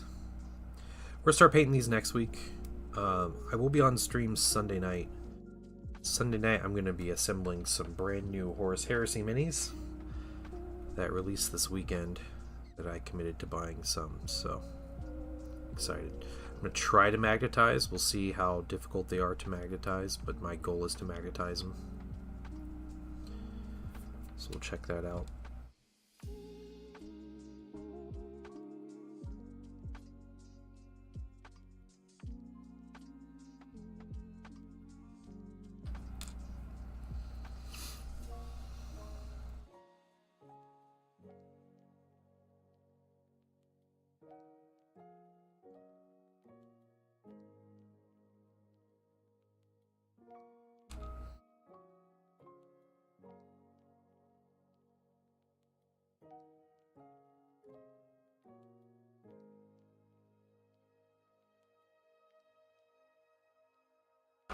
Okay.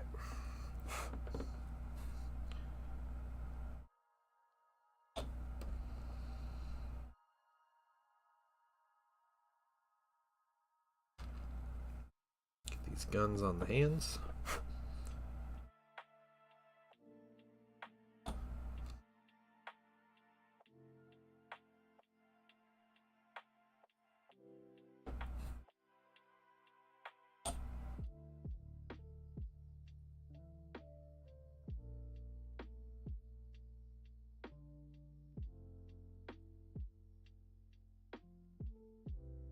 And the other arms.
I like the look of this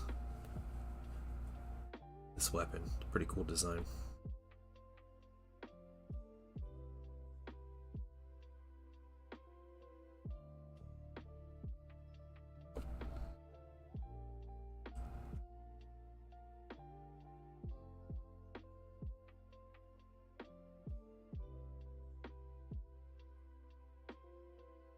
Okay, you have your arm on.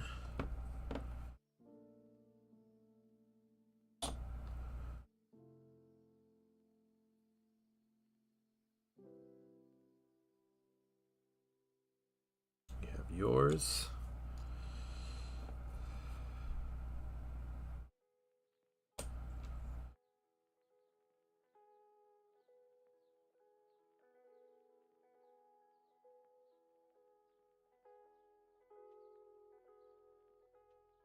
You have yours. Okay, so the 10 Earthkin Warriors are officially assembled. We have the Grimnir assembled. We have the special edition person assembled. We have The ironkin assembled. So now we're just worried about this kind of broken up sagittar. So let's get out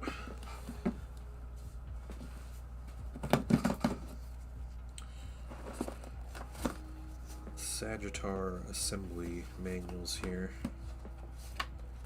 There we go. Cool, man. I picked that one out quick. Getting good at this. Because I don't know if you want to see my my instruction box. Let me show you. Look how many instruction books I have in here. These are GW Kit instruction booklets, by the way. All of these. All of them. Look at all of them. I saved them.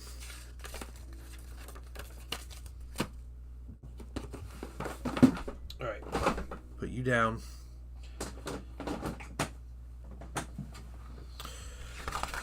And let's see what we're doing here.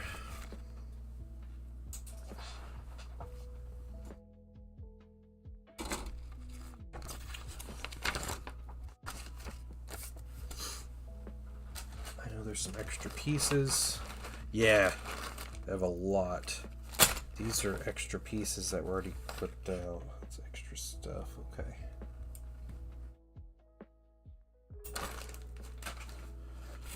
So let's kind of take inventory here.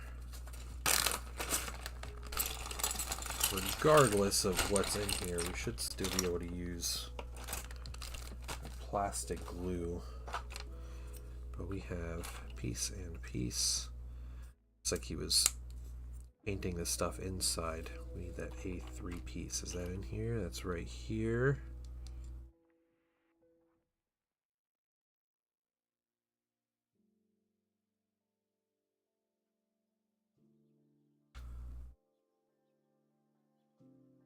Got the pieces cleaned up well enough.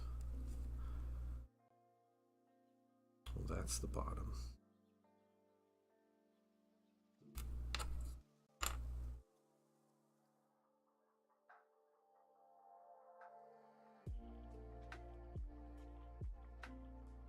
It might save us a little bit of time, especially with the wheel halves put together and stuff. Man, I hate cutting out and assembling wheels.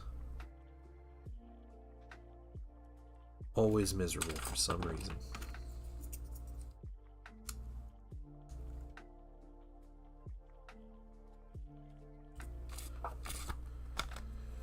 Just in case piles. Exactly, yeah, and I did need it, and I used it, so feeling pretty good that it came in handy, right?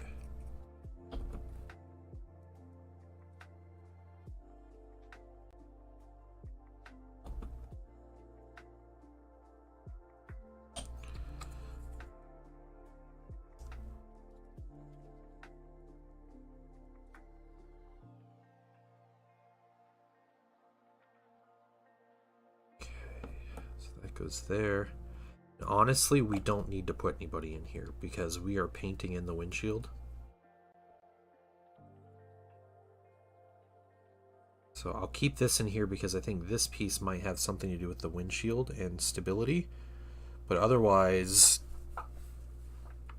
too bad. I guess I'll put that other console piece in here. Is that over here? It's not. A4.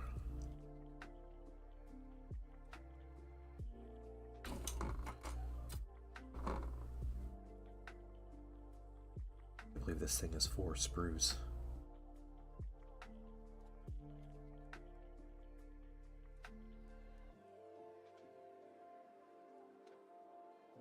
It's this piece.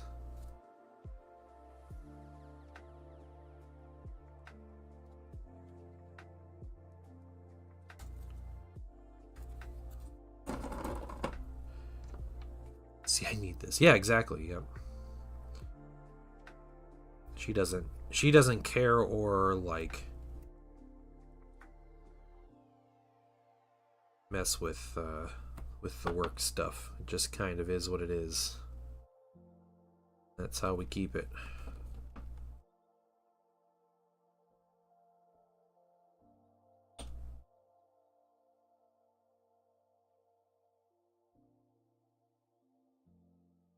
Okay. We'll put that in there just because I feel like the windshield that comes over here. Well, here we can.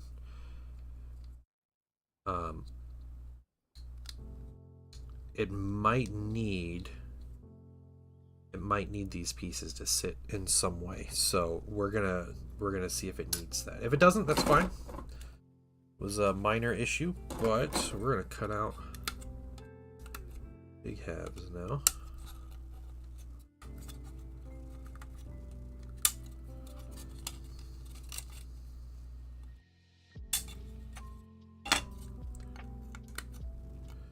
And there is a chance I'm going to need to rubber band this this tank to hold it closed.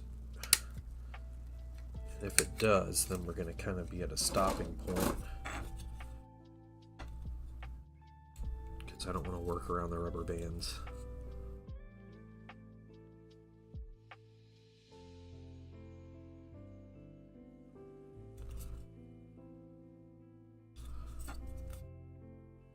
Storm's coming.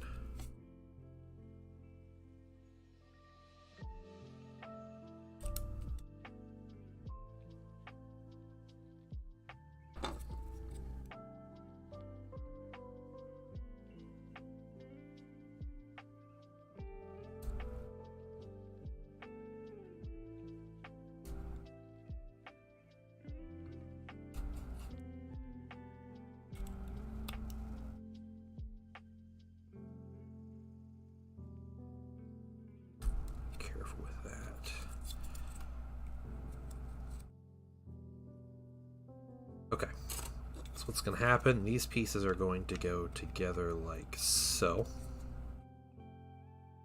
But this is going to go underneath.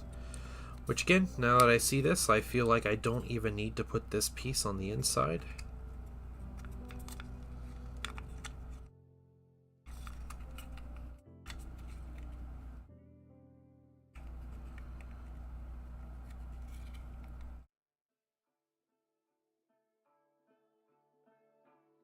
I'm just covering it with a windshield. Slots in right there.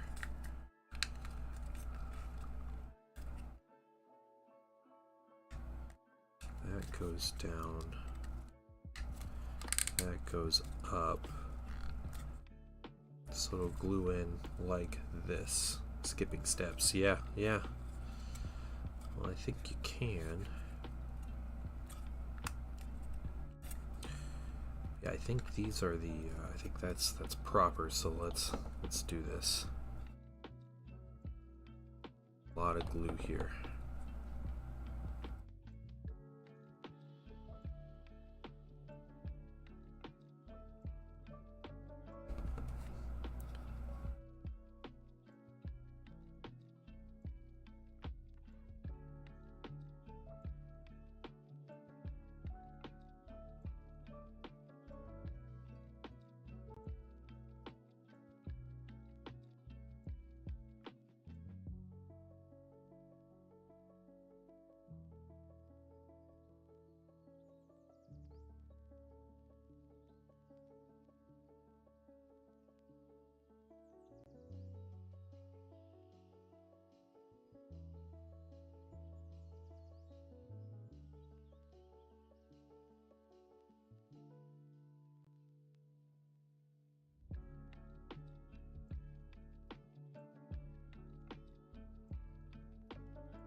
Okay, well, that seems to hold together pretty well.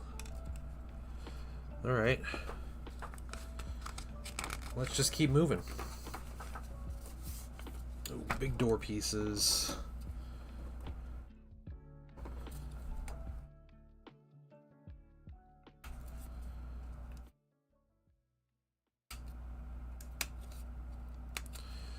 So big top frame.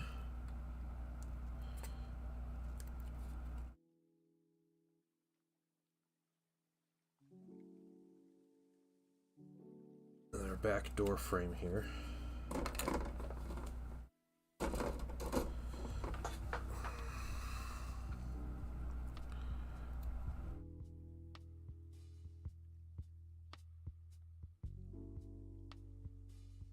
Finishing assembling this mini would be a really nice step. Everything would be assembled, prime it, and start painting over the weekend.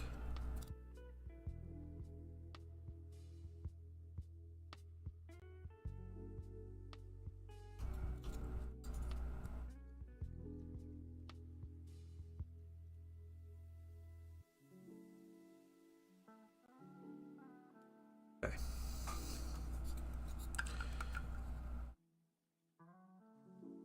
Should fit on. Yep, just like that.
Door frame snaps in, very nice.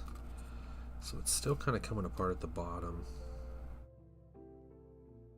Necessarily want that. Let's get a couple more pieces on here. Back door and this top frame here.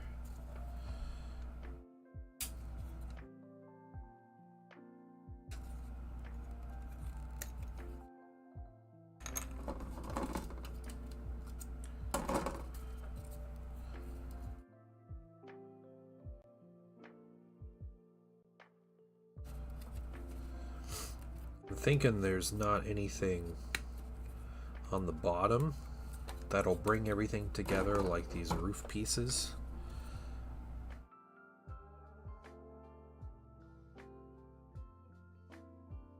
We'll check out our next couple steps, but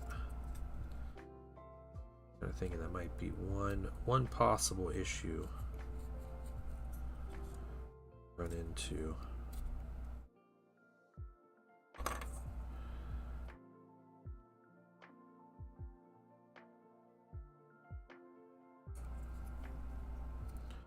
Also, if you guys want a pro tip for painting Votann, your prime and base color, if you have like an airbrush or spray can or anything, do it with the color of the pipes and the under areas on these big minis and the bikes and stuff. So silver.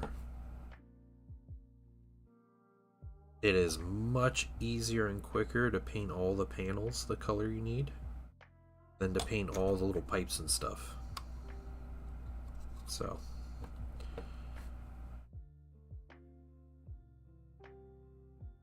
just my free bit of advice for painting Votann.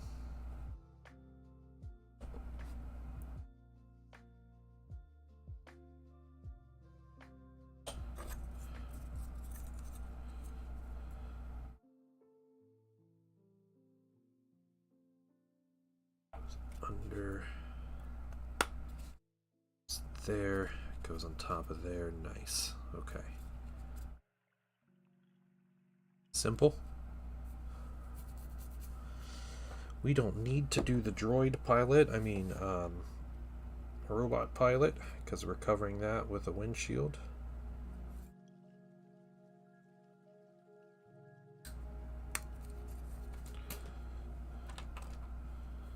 Yeah, okay, I have 2 antennae in here.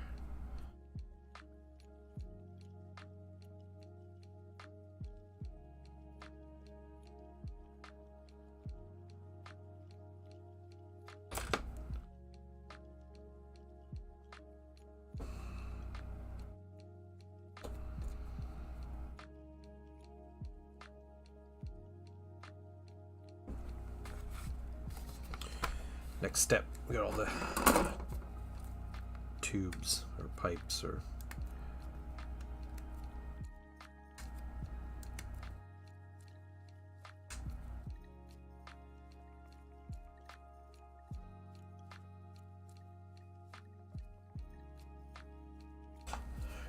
that side, it's on that side, and then 41 in the middle. There's 41.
There, that goes there. Okay, just like that.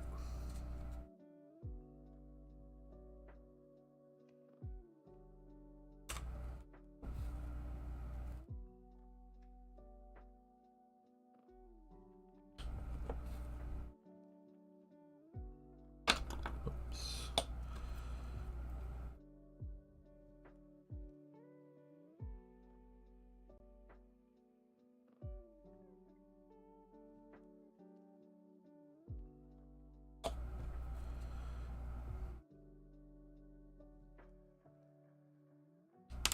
Yeah, we'll get that in a minute.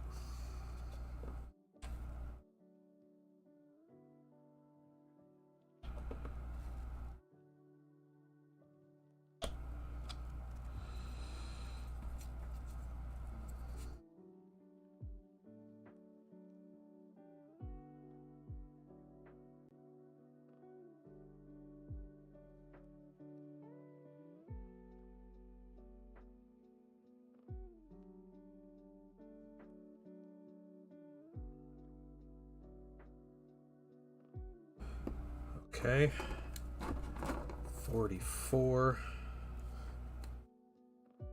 547. Okay, they're all on that sprue. Sure, let's get 44 first.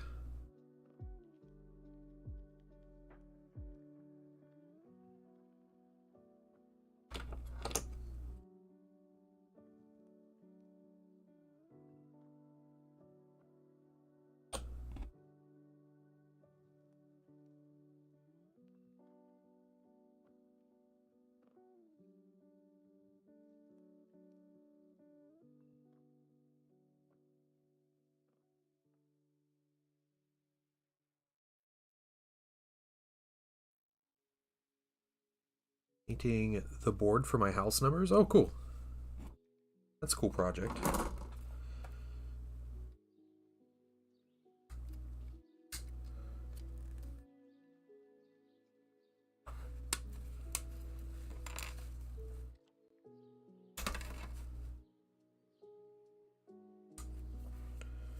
There's 46 is that side.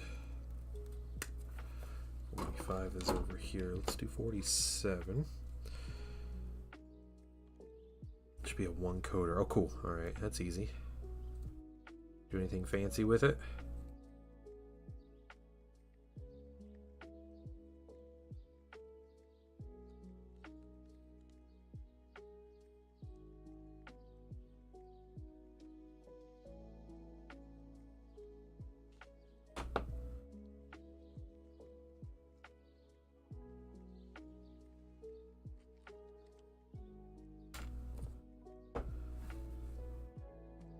Weather resistant. Okay. That's cool though. Stokely in black. glow primer on it.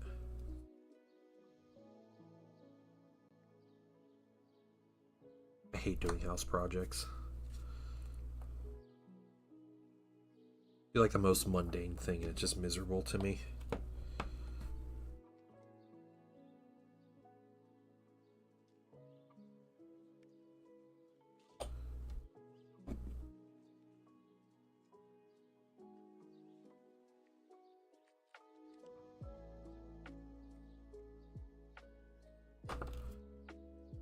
Repair but plumbing, yeah.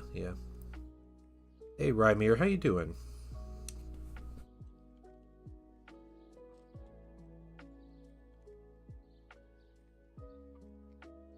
Yes, putting some space dwarves together.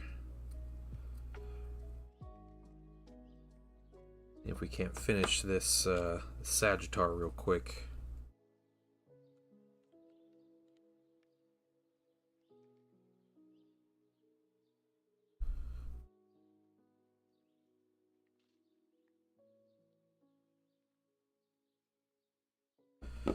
That page is done.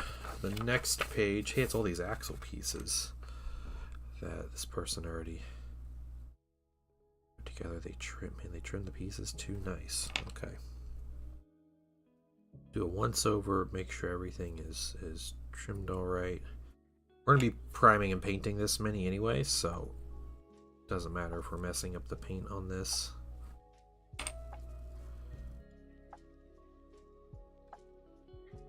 How are you doing, Rymir? Yeah, the most like plumbing fixes I've done in my house has been like replacing a toilet. Did it twice. Well, no, once I did it with it was with my dad. I did that together, and then the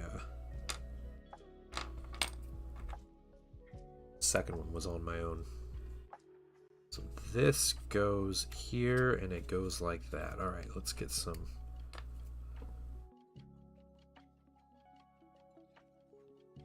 glue on that piece. Stick you on there. Cool. Get glue on this other piece.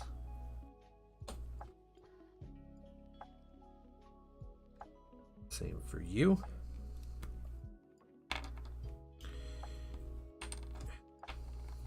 Let's see what's next.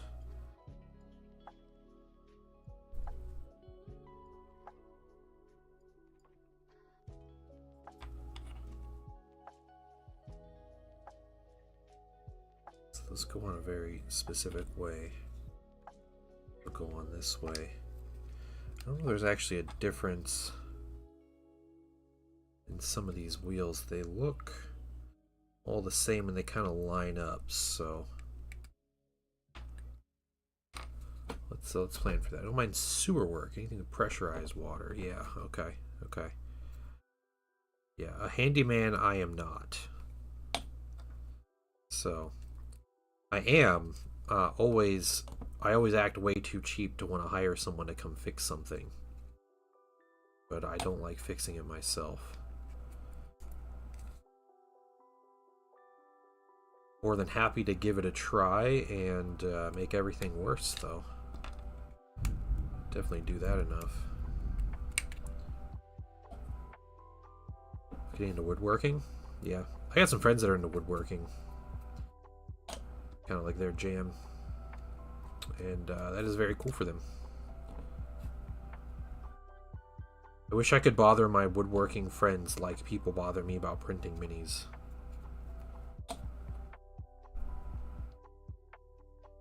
True dad vibes. I don't have time to do woodworking. You know why? Because I'm busy painting minis all the time. That's why. Okay, we got a bunch of wheels. I don't know where these wheels go. There's certain ones with notches in them. Yep, the notched wheels will go up front, and the rest of them, I think, just go in the back.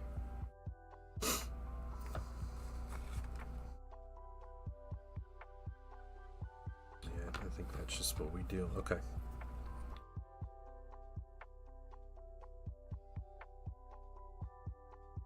I'm gonna glue these wheels on and hope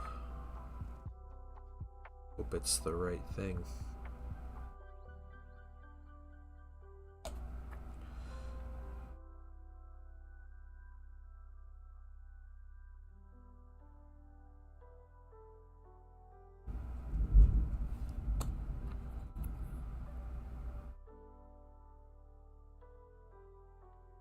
He's a little wobbly, it's alright.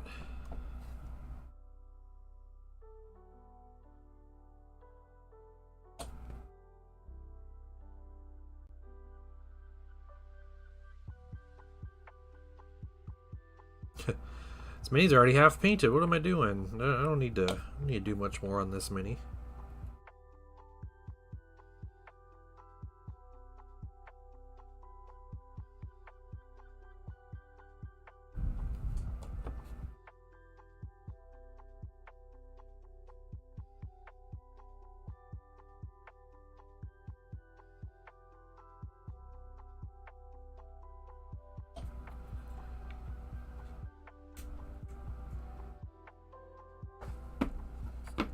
Cool.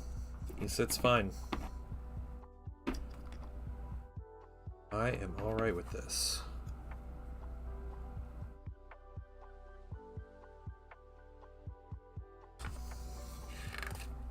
Now it's all these little plates here.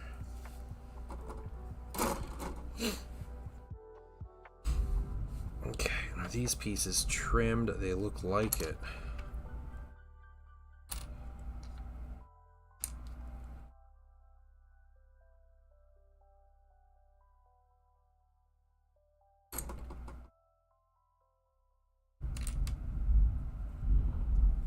Man, can you guys hear that thunder?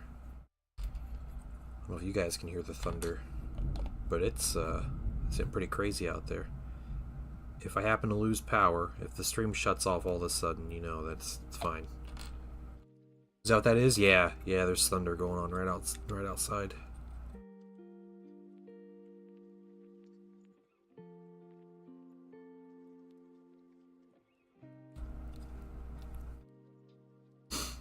Yeah. Oh man, I love that song.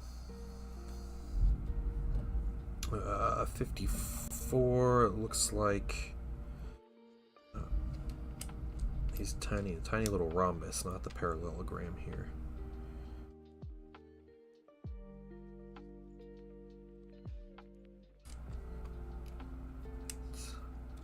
That one though? Yeah, it is. I feel like I'm assembling a Gundam kit with this thing already being painted.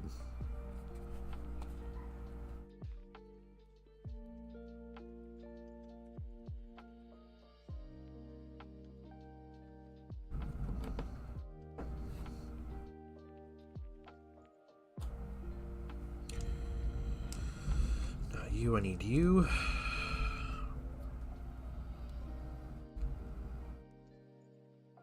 Votann have to have the tiniest connection points.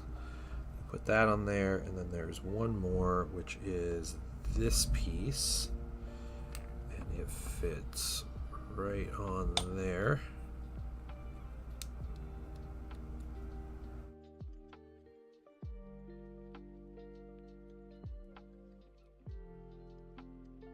Cool.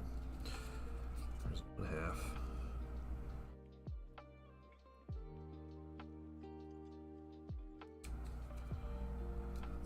Other side.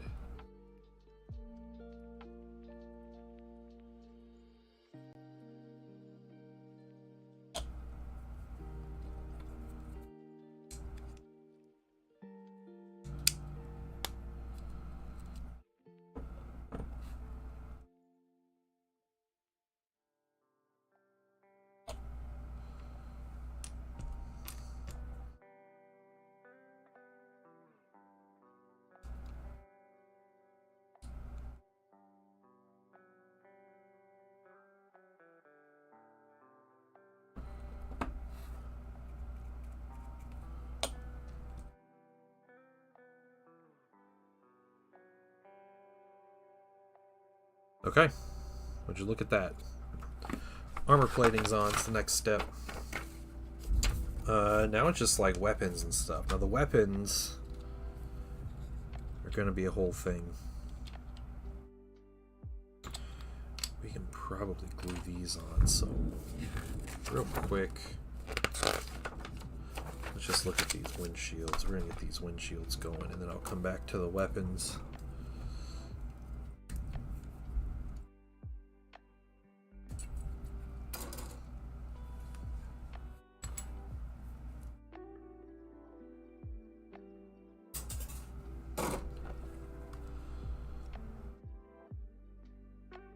I was asked to assemble all 3 of the weapons on here and not glue them, and just paint each of the weapons, so I'm going to do that.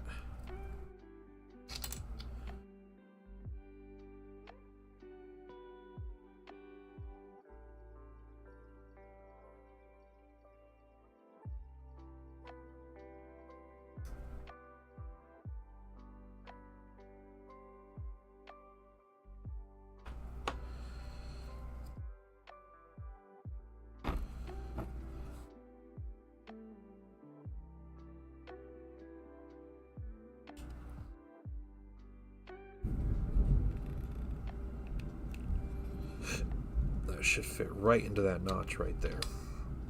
This piece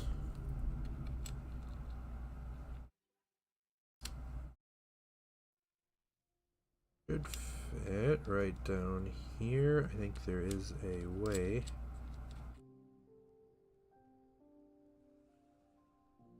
So let's put this one up first, though.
Yeah.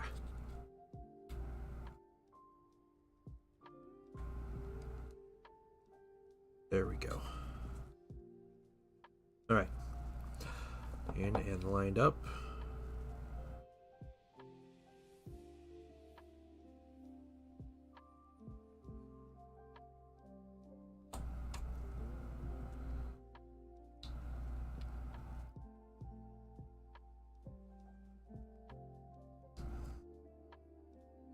There we go. Windshield's on. That was a big one. And the weapons on top of this, it has 1, 2, 3-ish weapons, but we have some other things we need to put on here first. Excuse me. All right, let's do these other steps. We'll do the weapons last. I might do the weapons kind of a separate time if I need to, but where's the undercarriage? It's a 84.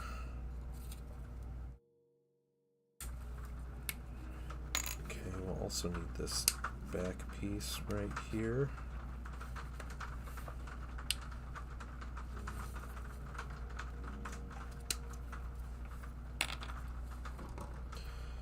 These little exhaust dealies, I don't know what they are. Gravity things. Go up there. That might as well be an empty sprue. Missing the bolter pieces. There they are. Okay. I need 81, 82, 83.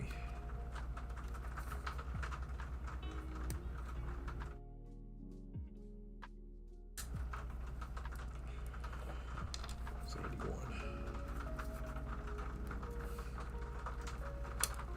Okay. Yep, there's the rain. We had some crazy rain yesterday afternoon. It was so perfect. I was going to make dinner, and this happens 80% of the time. But the timing was perfect yesterday. I go outside to turn the grill on. Well, I open the door to go out my back porch to turn the grill on. And as soon as I open the door, raindrops start hitting. And then it turns into like a crazy downpour. So I basically just sat around and waited for the rain to stop before I got to make dinner.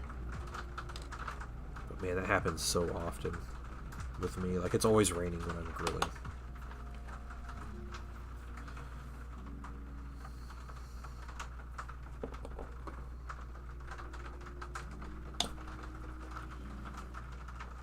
Does it matter which side these go on?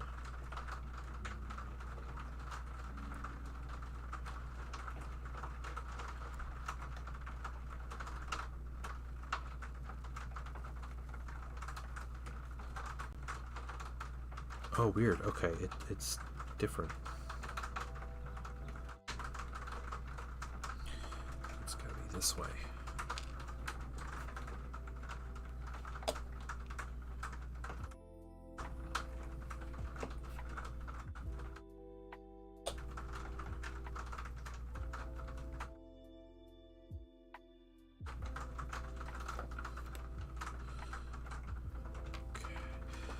Live in Oregon? You with the weather stop, you'll never do anything. Yeah, that's fair. We had no rain all week. 0. It's been upper 90s. Incredibly hot all week. Not one drop of rain, and then I go to turn on my grill outside.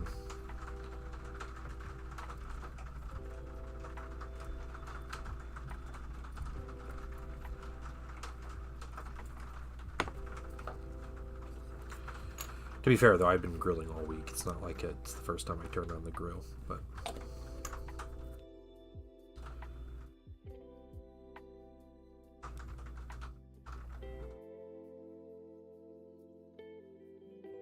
Okay, we got that. Next... Yes, we just need to trim these. And, we won't get the weapons... assembled on stream today, but I'll do it this afternoon, this evening, and these will be ready to paint next week. Now, I will be on stream Sunday night. Like I've said, I'm going to be assembling, hopefully, you know, all things considered, the new Rapier laser battery, new Heresy minis. So, gonna be assembling some new, Thousand Suns minis for me. And then next week will be a little crazy just because I have family coming in town. So with family coming into town, they're coming in Wednesday, but I also have a doctor's appointment on Wednesday, so I will not be streaming on Wednesday or Thursday. So it's looking like I'm going to stream Tuesday, and I'm going to try to get a good start on all these minis. And I think I'm just going to wish you guys a happy 4th of July, and see you guys maybe... I won't be streaming that Sunday either. I'm going to be at a wedding all day, so it'll be the following Tuesday. It'll be a solid week without me streaming. But yeah, that's going to kind of be the plan. So a little bit of a weird week, but that's what we got. We're almost done assembling this thing. I just need to put together these 3 weapons up top right there. That's all I got to do. Blue, green, and pink. And yeah, I'll be back on Sunday though. I'm really excited. We're gonna get some minis assembled, and I'm gonna be all hyped for Horus Heresy even more. I expect there to be lots of rules leaks coming out within the next week, so I'm sure we'll be chatting about those. I'll try to share some stuff in the Discord, whatever I find out, if you guys are interested in seeing all that. But otherwise, thank you guys for coming to hang out and keeping me company. I really appreciate it. You guys are awesome. I don't think I need to say that too much because you guys all know it. But yeah, thank you guys. Thank you so much. And I hope you guys have a wonderful weekend, a wonderful Friday, and I hope you guys stay dry and stay safe.